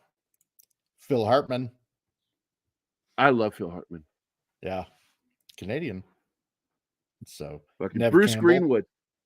Bruce Greenwood. He played Pike in the movies. Mary I love Pickford. this scene. Oh yeah. In the vat. Taylor Kish, you know him from the John Carter film. Friday Night Lights. Bob Iger screwed up his career. Martin Short, can't forget him. I already said him too. Ah, fuck. But you forgot. Yeah. Norm MacDonald. God, I miss Norm MacDonald. Now, here's an interesting one, because John Huston is American, but his Walter father, isn't. Walter Huston, is Canadian. Mm-hmm. Great actor. The last Christopher movie- Plummer. Christopher Plummer. Yeah. Yeah, I brought him up, but he was British, then Canadian. Carrie He Ann did Moss. the same thing like the Irish girl did. Mm. Because if you ever hear her talk, Catherine O'Hara, you can hear her Yeah. Irish accent. When she went before Congress to try to create a John Wayne Day, and I'm like, there are too many people who love him, but remember that he was a draft dodger, so it's never going to happen. Hayden Christensen. Give me a Charlton Heston Day, fuck yeah. Yeah. And you know what the catchphrase on that day will be, right? You take a hell of a long time to say goodbye. That's from my favorite scene in The Big Country. Oh yeah, Eugene Levy, of course. That's right. Eugene Levy's from there. Also Flaherty. Yeah. Actually, Andrea Martin and all of them were from there. Catherine O'Hara. Mm-hmm. Oh, who the fuck is calling me in the middle of the show? Alan find out. Thicke. It's Brendan Don Ecker Fraser. calling me. Brendan Fraser. Yeah. Brendan Fraser. Will Arnett. Colin Fiore. Yeah. Callum Keith Rennie from Battlestar Galactica. Yeah, So the one, that Marjorie plays, Jackson. the one that plays Six. I'm trying to remember her name from New Battlestar Galactica. She's from Alberta here. The hottie. So yeah. Hey. The one from Species, trying to remember her name. She's from Newfoundland. Natasha Henstridge. Yeah, Was that- Natasha Henstridge. Yeah. Was that Species? Yeah. So. Yep. Yep. So boss, we have a question here. I would like to ask the panel in today's financial entertainment climate, how much must a film reach at the box office? Okay, Keith and I have given an entire dissertation on this, that the budgets for films are ridiculous, that if you want to turn a profit and have a better guarantee, keep your budget, like for major studio, keep it under 70 million. If you are an independent, keep it at about 20 to 25 million. And if you're a studio backed indie film, which does happen, these are films that are being being given completion money. Keep budget at 50 million total. Don't go any further than that. because you have to take in consideration any marketing for that film. You need to think of it as a business thing. And the only way to guarantee making a decent budget on a film is, in my opinion, keeping it under 25 million. But when you start getting movie actors, Keith says 70 million, I say 50 to be able to have a better chance of making your money back. What are we seeing instead? 100 million, double that. Yeah. And when you do the math, and I've done this, I sat down and showed people on the paper that a budget for a film with devaluation of the dollar, inflation, everything put into it does not equate to a budget today. Because a film for 25 million in the 80s should be 44 to 50 million today. And they're going to 100 million. And it's fucking ridiculous. I hate saying this, but it's a lot of this is true. Fucking unions are sucking the budgets out of these things to stay alive. Oh, big time. It's not Big to time. make sure their people get paid, because if people get paid, but then they get paid, and it's all about their survival. And I don't know. I'm very anti-union because they end up costing more money than they make. You look at Godzilla -1, $50 million budget. And I mean, that made its money back. I guarantee you. In spades. They made it probably $1 billion, possibly $2 billion globally. Yep. They're not letting us know, by the way. Well, no, exactly. You take a look at the average Hollywood film for $2 million, and then you pay for your or $200 million, sorry, and then your advertising and media, another $200 million, then lawyers, let's say another probably $200 million because they're greedy bastards. You have to make over, I would say safely close to over $800 million, and that's for a Hollywood production. So to even Look be who's here, boss. Yeah, and yo, Pops. Hey, Pops is here. What's up, buddy? He's another one that I reached out and met, and I'm glad I met, man. Just I started getting out of my shell and starting to hang out with some of the other. I love this fucking scene. The fucking giant just drink all the beer. Insanity. The little head on the top. We're finally checked out and gave up on the movie. I have to admit. I really gotta take a piss, man. That's stupid. The PJ's also hey, man, I really expanded. gotta Robert pee, man. says. All right, here's the Robert, ghost man. scene. Here's the ghost scene. Oh man, love it. Red Green show is fantastic. Oh yeah, Red Green, yeah. That's so funny. Oh, it's sort of like yeah. it's completely Incredible Hulk with his clothing that it's stretched with it, the giant pajamas. Nice effects, eh? Nice effects. What a great gag. God.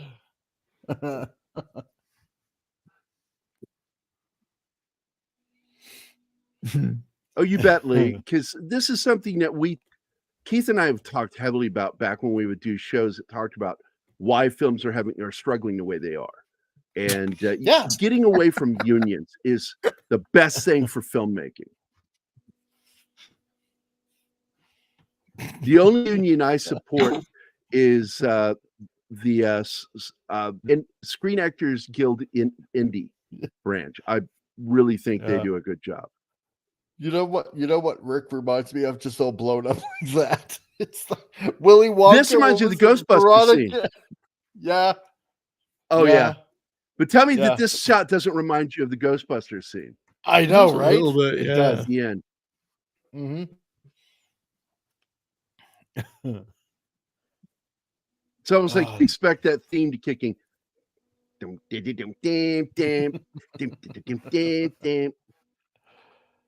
Oh, jeez. Thank you, Pops.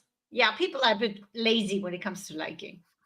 Now, this part was filmed in Kitchener, where I used to live. This is Victoria Park in Kitchener. And Kitchener has the world's largest Oktoberfest outside of Germany. They do. It was brilliant. Oh, yeah. Runs for a week every October. Absolutely fantastic. Fun You know, fact: I've never gotten to go Only to an 1 week? Oktoberfest. Oh, it's Only great. 1 week. I think Munich runs for at least 2. Fun Yeah, fact, this is that as I say, outside of Germany, it's the world's Yeah. largest one. that I'm name surprised they Kitchener. only do 1 week. Kitchener. Yeah, it's a name. Okay, this that is another appears. part that Anima hates. I know. No, I love the flying dog. I liked it. It's so good. It wasn't out of the blue. The fuck? Now the dogs fly. Yeah, okay, Hoser. So here you go. It's a skunk, eh? Yeah. Yeah, and nobody seems in shock for seeing a dog flying. Over the top. So over the top. I can't. That's too much for me. Everybody in their lederhosen. Oh man.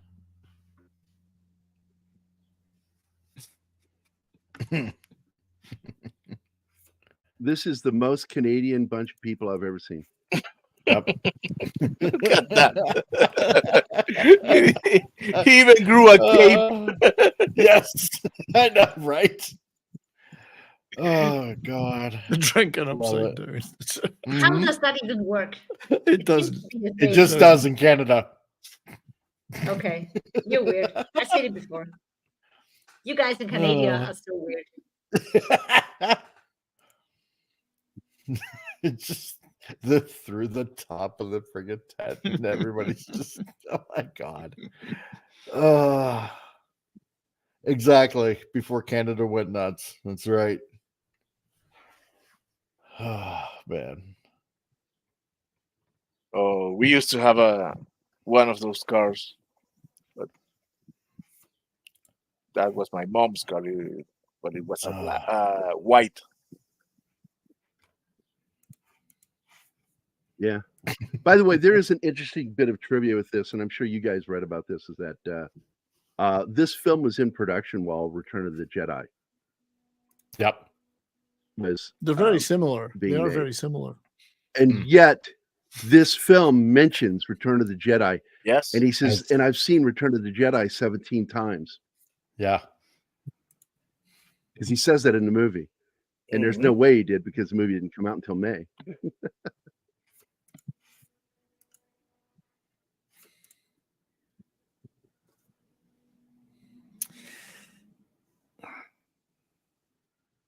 Here's a question for Jeez, that's a Canadians challenging here. one. That's challenging. Oh, yeah. I mean, there's a. It depends what you like. Yeah. Maybe this one. I always go for anything by David Cronenberg, because he's like one of my favorite directors. Yeah. I mean, I'm not sure you get to decide, Gary. You're not Canadian. That doesn't have They anything didn't to say. do. That question has nothing to do with where you're from. I don't know. What's the best Canadian film? And I have an opinion on Canadian film because I love David Cronenberg. I think he's a brilliant director. Not sure about his son yet.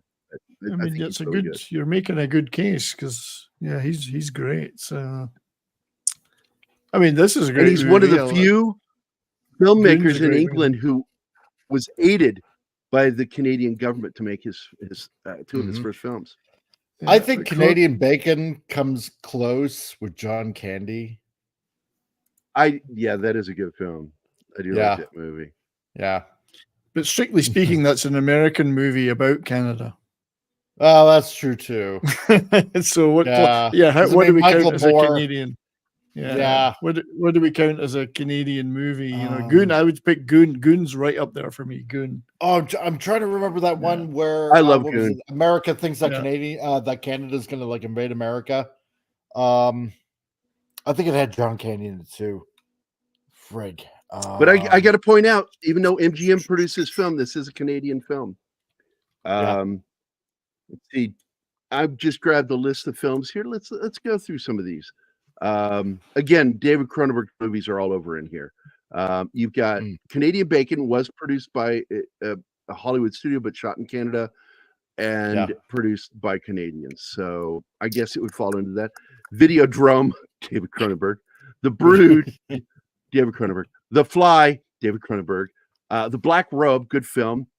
The Snow Walker is not that bad of a drama.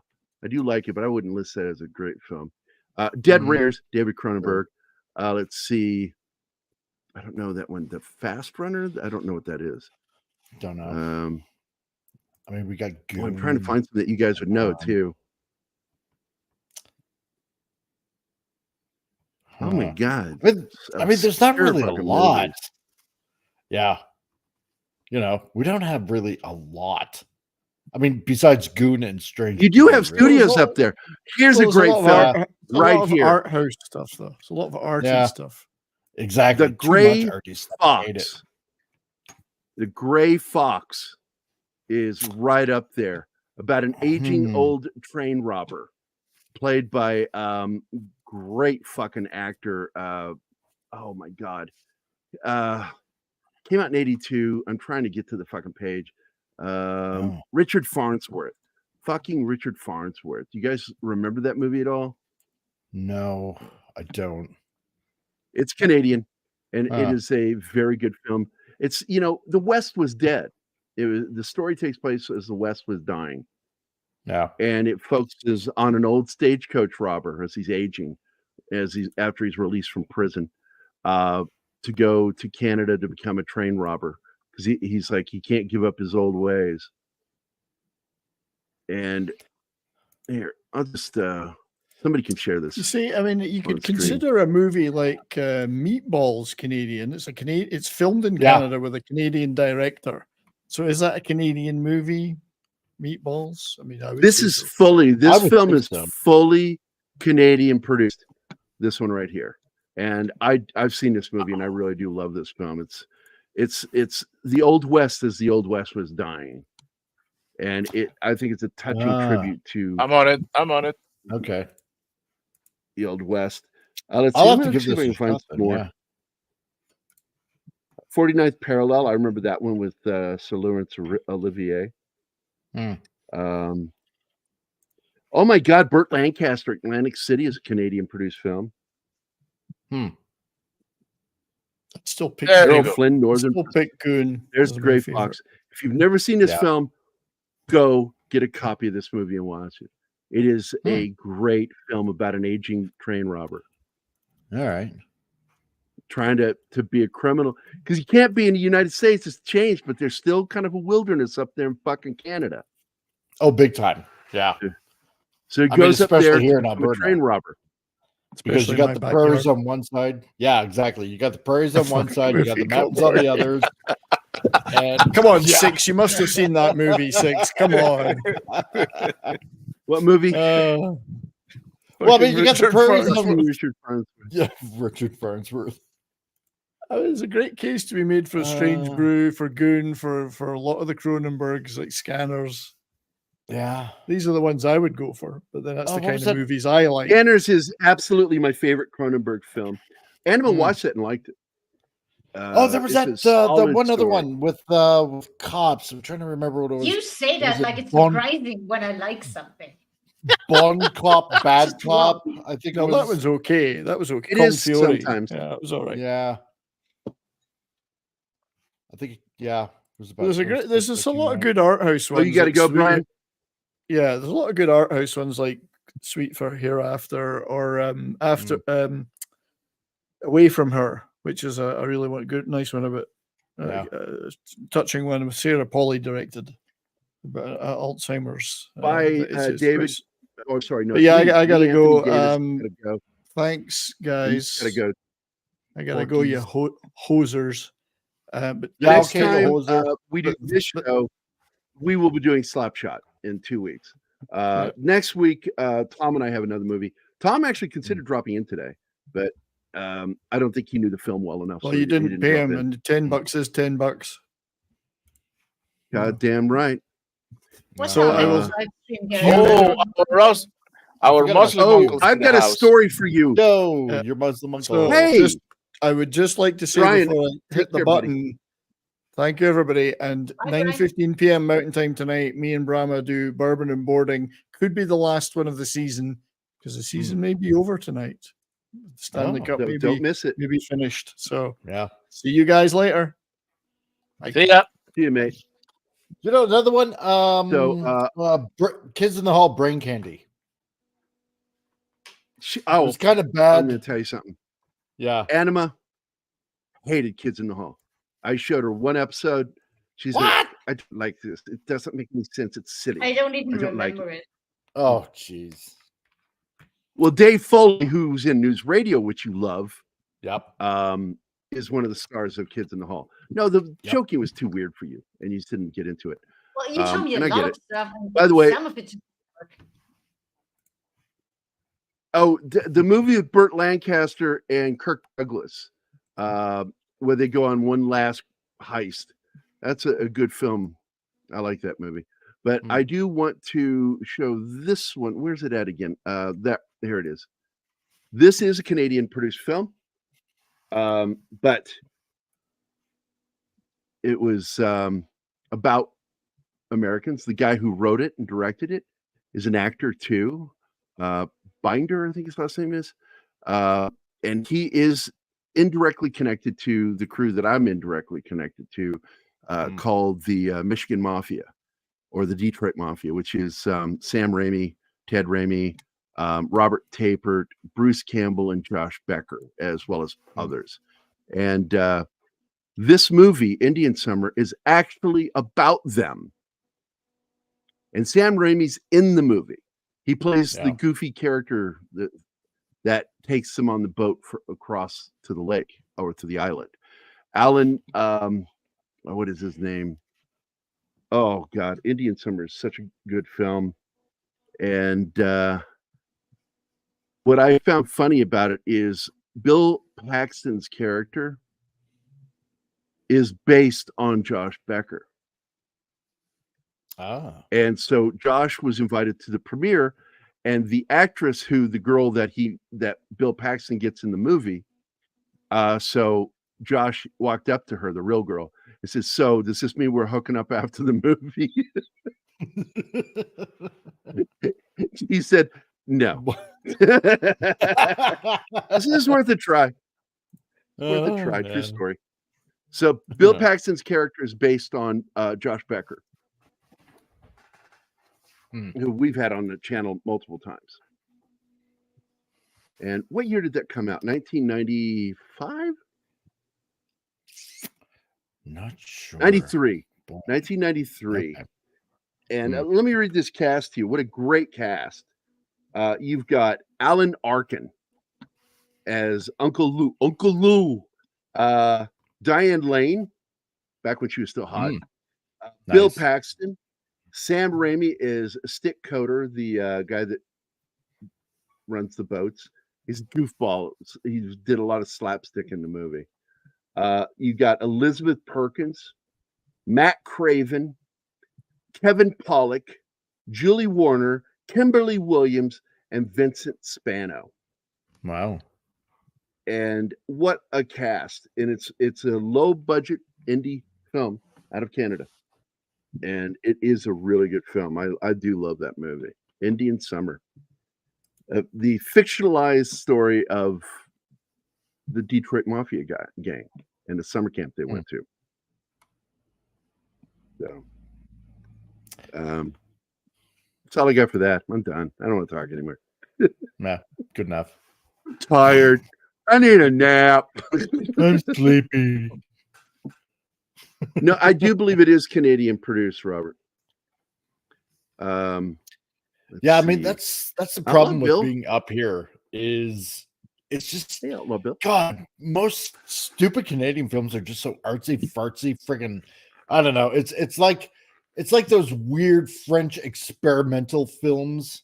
It's just so god awful, boring, and drab, most of it. God, I hate it. We had an art theater in Champaign, Illinois, when I was going to University of Illinois. And my buddy Jason Pancookie is still one of my dearest friends of the day. He wanted to go see a movie at the art theater. It's called the Art Theater. It's the name of the theater downtown Champaign. And we get there, and I'm apprehensive the whole night. I'm like, "What is this movie about?" What is this movie? We finally get to the ticket booth, and I embarrass him, and I said, Are we supposed to take our clothes off with the movie, or what are we doing? It's interactive theater. Jason started laughing, going, "What the fuck is wrong with you?" Did you ever go to the movie theater again? Oh, the girl selling the tickets like, what? I think the only moment that was funnier than that was when Tom Rowley and I got drunk one night, and I had I called the women that are in charge of the sorority houses, den mothers, and the den mother for this one sorority had an electric typewriter she was going to lend me because I had to write up a screenplay. And so she says, yeah, come on by. So Tom and I decided to go drinking first. And then we just walk like for 5 fucking miles all the way over there. And we're still drunk. It didn't sober us up. We get to the house. I knock on the door, and this beautiful fucking hot girl answers the door, blonde and like looking all Scandinavian, like she's getting ready to do a porno. And she opens the door. And before I could say anything, Tom goes, hi, we're here to pick up Von Leibowitz.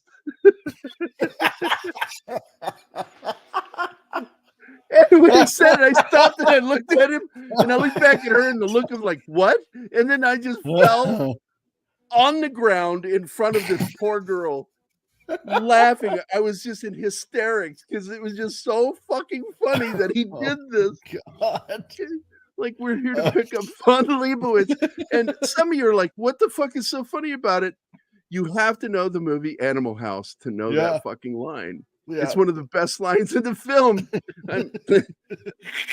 They look up, you know, in order to get dates, this fraternity guys look up any of the girls locally who may have died that was in a sorority. And then they go to the sorority house and pretend to be there to pick her up, the girl that got killed in a car wreck. It's so fucked up. And then Tom does this just out of the blue. Just my shit. And he stood there. He never cracked a smile. He was deadpan. And he just stood over me with a cigarette in the air, like right next to him, like this, just looking down at me. Like, what's wrong with you? And the girl is like freaked out. She shuts the door, she goes back in and sends out the den mother who I worked with. And she's like, oh, it's you. Oh my God. You scared the shit out of that girl. I bet you did. And I'm never going to forget that fucking night. Oh my God. Neither will she, I think. Oh, and I tell people, you know, all the time that, you know, you like telling stories about yourself. It's like, I'm not telling stories about me. I'm telling stories about the people in my fucking life who have fucking cracked me up and weird things have happened with. And that's one of my favorite little stories, just anecdotal. It's not connected to anything. It's just a long night of drinking to fucking raucous laughing because I couldn't control my laughter. I went into hysterics over it. I couldn't breathe. That's why I fell, by the way. When I can't breathe, I get lightheaded and I go straight to the ground. Oh, God. Oh, my kidneys hurt. That's hilarious. Oh, God. Animal House is a classic comedy. You just don't get better than that. And I got to be honest with you, even though it's not a straightforward comedy, American Werewolf is kind of in its way first cousin to Animal House because some of the comedy in that is right out of Animal House. And by the way, it's good to see you, Muslim Uncle, especially after my little post yesterday. And it's really funny. And whenever I say Assalamu alaikum, I say it like Pauly Shore, and I don't know why. Yeah.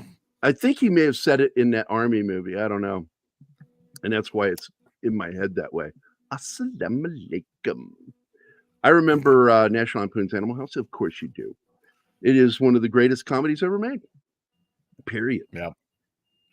Would you mind if I massage your thigh while you eat?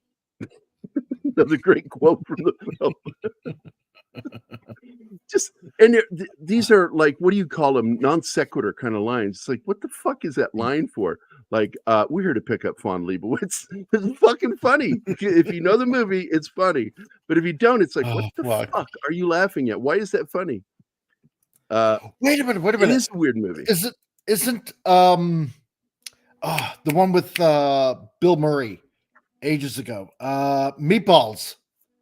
Oh, I love Isn't that- Meatballs. Isn't that Canadian? A Canadian production?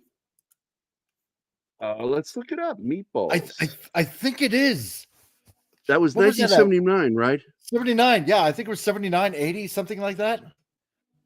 I think It was I think 79. that's Canadian. I'm telling you, Yeah. dude, those numbers are in my head, and I Yeah. rarely get them wrong. I'm usually either on it or right next to it.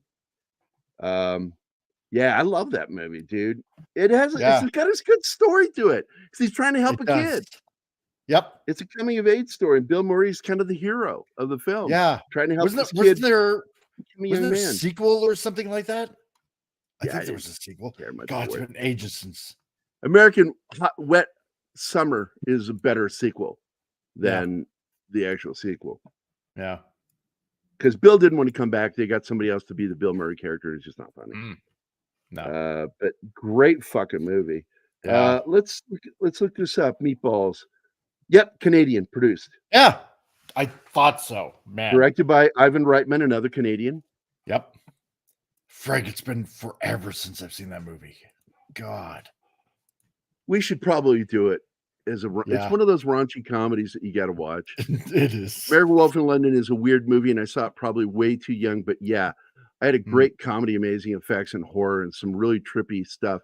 The comedy comes in some of the goriest scenes, like where he's talking to his dead friend, who's now cursed to Right. walk the earth, but he's continuously decomposing, Mm. and he's scarred to begin with from the werewolf attack, and then when he introduces him to other people that are cursed to walk the earth, the proper English one, it's like, oh, hello, how are you? It's like, hi. He's, oh, wonderful, good, nice to meet you. It's like, what? You're dead. I killed you when I was a werewolf. The scene in the zoo in American Werewolf is one of the funniest moments in the movie because he wakes up with the wolves naked in a zoo that's already open. And he steals the balloons from a girl and starts running, using them to cover his nudity. That's so fucking funny. There's so much comedy in that film. Frank Oz's scene, because he's in the movie, from the Muppets. Frank Oz, the voice of Yoda, is in the movie. He plays the American. He's not an ambassador, but he's one of the people that works for the ambassador to help David get in touch with his family and shit through the embassy. And his scene is just so fucking brutal. What a typical fucking kid kind of comment when he starts going into panic mode. My friend's dead. All this shit, and he goes, and he just sort of like mocks him, like, what's wrong with him? And there's even a scene in the movie of David watching the Muppets later with Miss Piggy and Kermie, and of course Frank Oz is Miss Piggy. Yeah. Oh, Kermie! Oh my god, so good. He played Fozzie Bear and Miss Piggy. Miss Wacka, Piggy. wacka, wacka. Yeah. God, I miss him. The movie is just so fucking funny, and then it has that moment where he's sitting there and he's like walking around, and you hear the song "Bad Moon Horizon," and he's pacing the house, wondering when he's going to change, when he's going to transfer. Goes in the mirror, goes, grr, grr, looking for fangs. He growls at the mirror. It's fucking funny. And then when it happens, it's like, oh shit, because they don't pull any punches. It hurts him. He's in pain. Oh yeah, he's writhing. And he's burning up, and I'm so hot. He's ripping his clothes off, which is a great way to explain why the werewolf has no clothes on. Yeah, by doing that in the script. It was actually pretty smartly done that way. Rick Baker did this thing with yak hair that I'll never forget. I love it, where they wanted to show the hair coming out of his skin, growing, and it's real yak hair. And it's coming out, and you're like, oh, that's so fucking cool. And all they did is he threaded the skin with this hair and then filmed it, pulling it in. Yeah, that's the only way they could have done that. Beautiful. It's fucking beautiful. Because usually when they film something backward, like show it backwards, like in reverse, it doesn't look right. But in this case, there's just something about it that actually looks proper. It actually looks like it's coming out, you know? And this is more of what some people call a proper werewolf, where he's on all fours, unlike The Howling. But The Howling in this film were being shot around the same time. And oddly, Rick Baker was the first special effects guy for The Howling. And then when they got finance for American Werewolf in London, he had to leave the project, and he put it in the hands of his trainee, his student, Rob Bottin.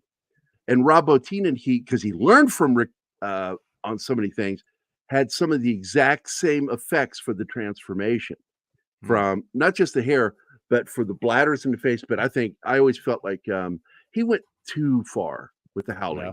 Too many bladders in the face. The pumping, it just looked like somebody was sitting there pumping the face. It's just weird.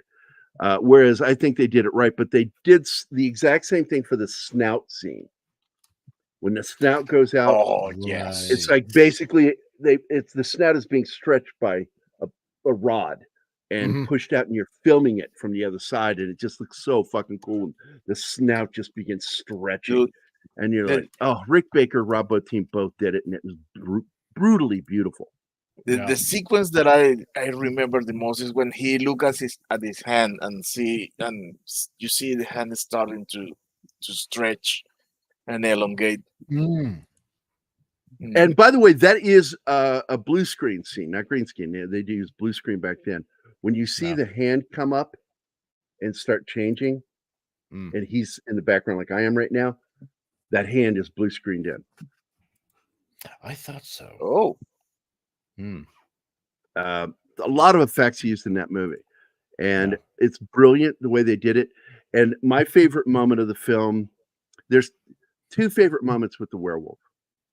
One, when it breaks out of the movie theater, the porn theater, which I've been by in London. I went right by that theater, and when I saw the movie with my dad, I'm like, we were right there. We were right there. They did not have pornos in that theater when we went by there. He goes, it's a movie, son. It's a movie. I'm like, yeah, they were showing like old movies, not porn. I remember that.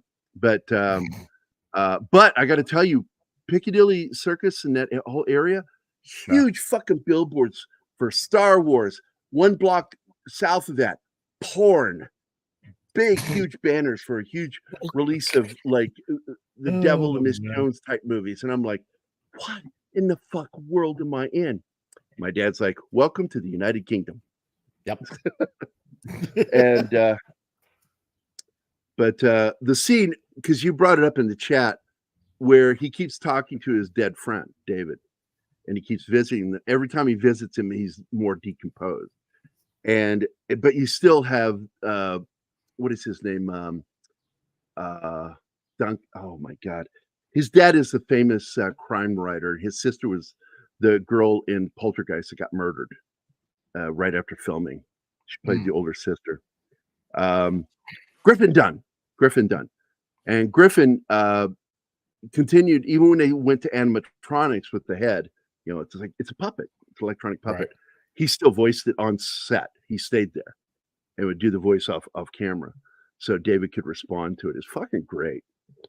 And I like that moment where David's looking at me. He's like, hey, Jack, you look like shit. Thanks, David. That's sarcastic. Thanks, David. Oh, man. And you look like shit. And that was the last R-rated film my dad took me to. It was either American Werewolf or Howling. Right. One of the two. Because they both came out the same year. And the next year I went to see Blade Runner. And that was the first R-rated movie I went without my dad. Nice. It was fascinating. Yeah, I love there's a great making of documentary that I watched previously, and it's really good, showing how Rick Baker did a lot of the stuff. And you can find some of that up on YouTube. I'm sure I'll look it up for if we do, because we are doing American Werewolf in London. I can't remember when. I think I have it for October. It's one of the Halloween movies I want to do a coverage of. Yep, that's set up for October.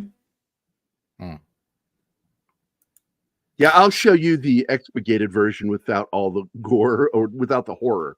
I'll leave the horror out, but I have to leave I the can handle transformation. 'cause gore, have you to know see that.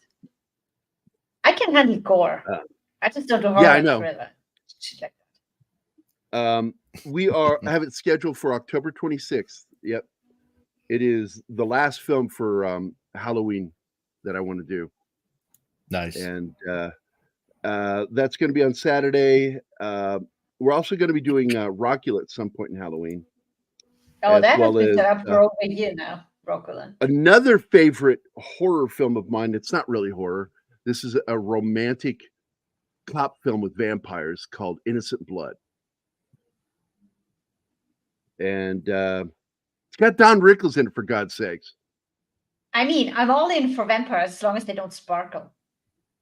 Yeah, I would never watch a sparkly vampire movie ever.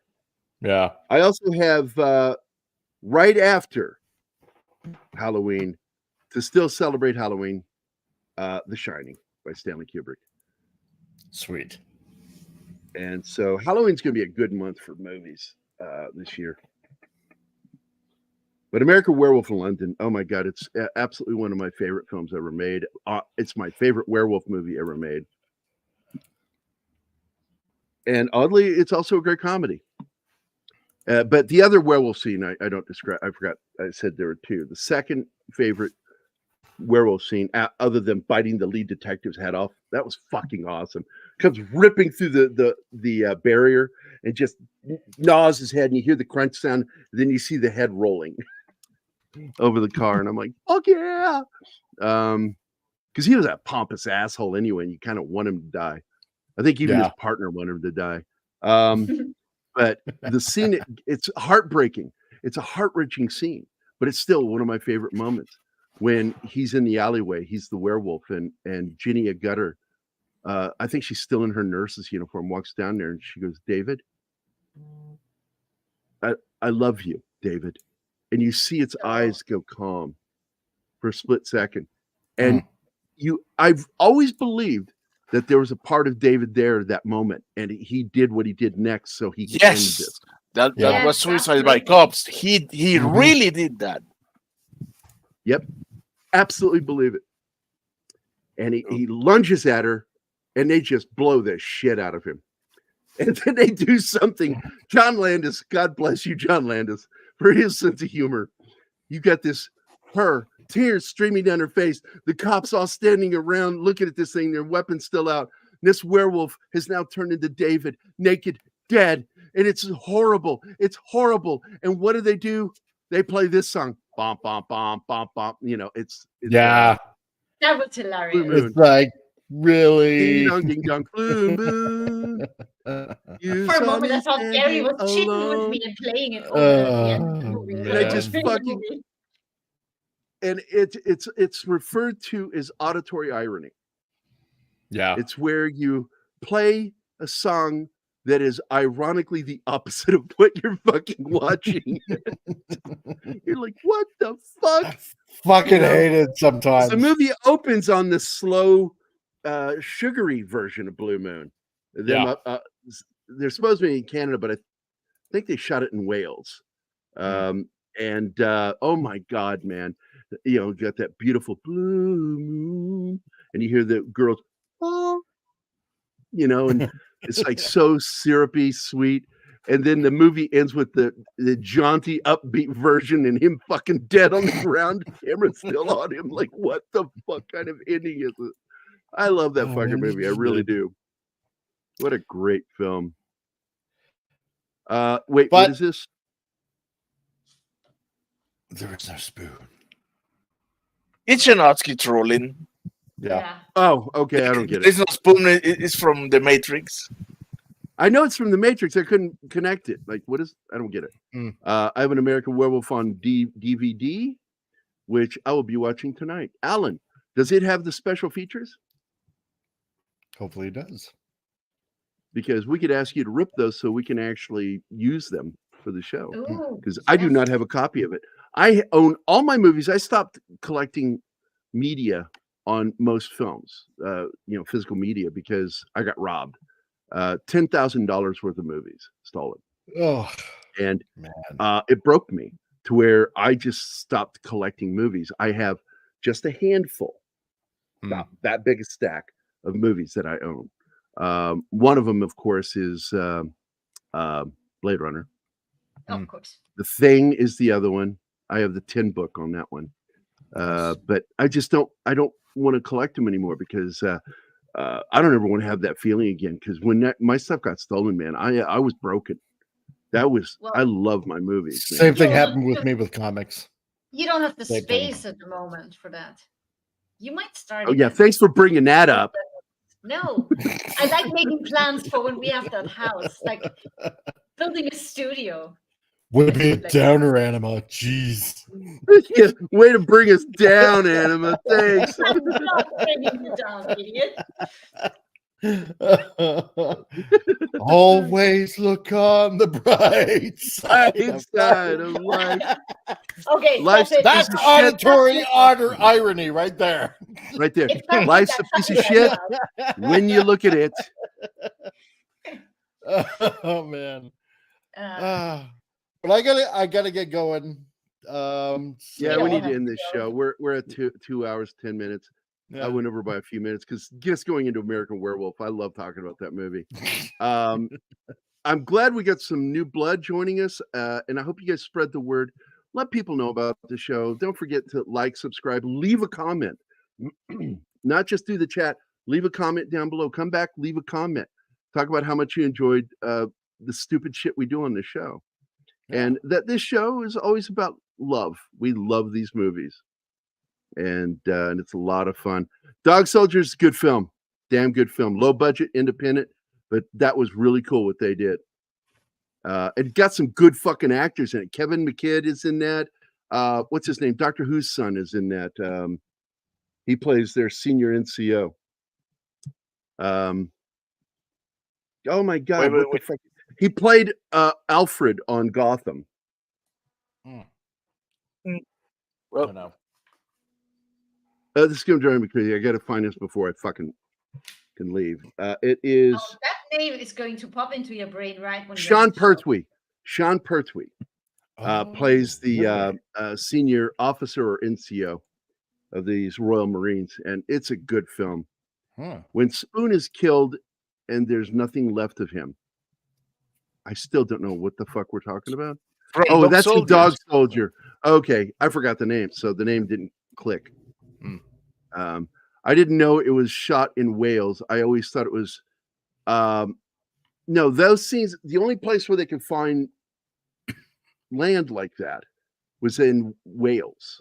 They went looking up north because it's supposed to be Scotland, but Wales is Scotland for that movie. And those places still exist, by the way. There, if you don't subscribe to like on Facebook or online find sites that are dedicated to photos of locations from movies then and today, it is one of the best things to fucking check out, man. And I sub to a couple of them on Facebook. I love it. They'll show a movie scene and then they'll show how it looks today. I'll go, that's fucking awesome that people go around doing this, going on pilgrimages to these locations. That's something I always wanted to do. I love did this that when I was shit. living in Split because they shot a couple of scenes of Game of Thrones in and around Split, and I went to look up the locations. That was fun, and I didn't. It's always fun to do that. Our Muslim uncle gave us a $1.99 sticker. Thank you, my friend. I love the stupid shit they do on this show, and it's deeply appreciated. You get my humor, and I know you do. He follows me on Twitter, and I know that he gets my humor. It's like, I know you dig the shit that I say and the way I say it, and I deeply appreciate that, Muslim uncle. You are somebody, when you're not around, you are missed. I miss all of you as we get to know you guys. What is going on? Oh, Mike had to go. Oh, yeah, he's on mic time. Yes, so, and but we need to get out of here too. Wait, I need to run a video for our Muslim uncle and his very gracious super chat, and here we go.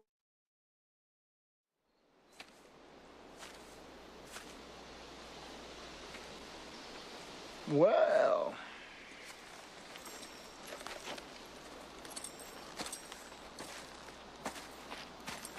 didn't think you had it in you. I'm your huckleberry. Fuck yeah. I'm a Huckleberry. I love that movie. So, Yeah, me too. what is this? The one that's called Bob. What is that? There's something about Bob that I don't think you know. What's that then? But he's a puff. How the fuck did you know that? Come on. Everybody knows. What's that from? That's I don't know from that. the movie Rock and Rolla. You watched with me. Really? And yes, don't you remember watched it with me. Oh my God. We never used that Frankie. clip. Yes, Yeah, we I did. made that clip. Yeah? I made that clip. I kept it because I think it's funny as shit. Oh, look, Um, Alan is answering you. Behind the scenes portion of Oh, we need that. We the need that. werewolf. Yeah, Please. are I you? love If you're behind the able to burn those, I would deeply appreciate it. I'll give you our folder so you can put them in there. We won't keep them. We won't distribute them, but we would absolutely do great with being able to use them as for reference in this, and maybe even making clips from. That'd be wonderful, Alan. I just think it'd be great. If you can't do it, don't worry, man. We'll bug somebody, see if we can get a hold of them. But anyway, we're going to get out of here, guys. Penny, thanks for sticking by. I know you were busy today. Everybody, please have a happy and safe Saturday. Love you guys. Look forward to our next show on Wednesday. What are we doing on Wednesday? I don't know. What are we doing on Monday? That's our next show. On Monday is Wednesday. Rachel Morant. Oh, okay. Oh, yeah. Classic Australian film. Love that movie. And Wednesday, we're Wednesday- doing Once Upon a Time in Hollywood. Oh, yeah, we had to bump that. That's right. Yeah, because somebody had technical issues. My fucking camera died. Hey, it's actually not. I'm using that as an excuse. I didn't want to do any shows on Wednesday because Clobby Well, died. yeah. I was And I tired just as fuck, found that but- as a good excuse. But I couldn't get out of my second show because that one I had scheduled guests on, so I had to do it. But yes, peace to you, my brother. And as we say in Volk, live long and prosper. Bye, guys. So that's it.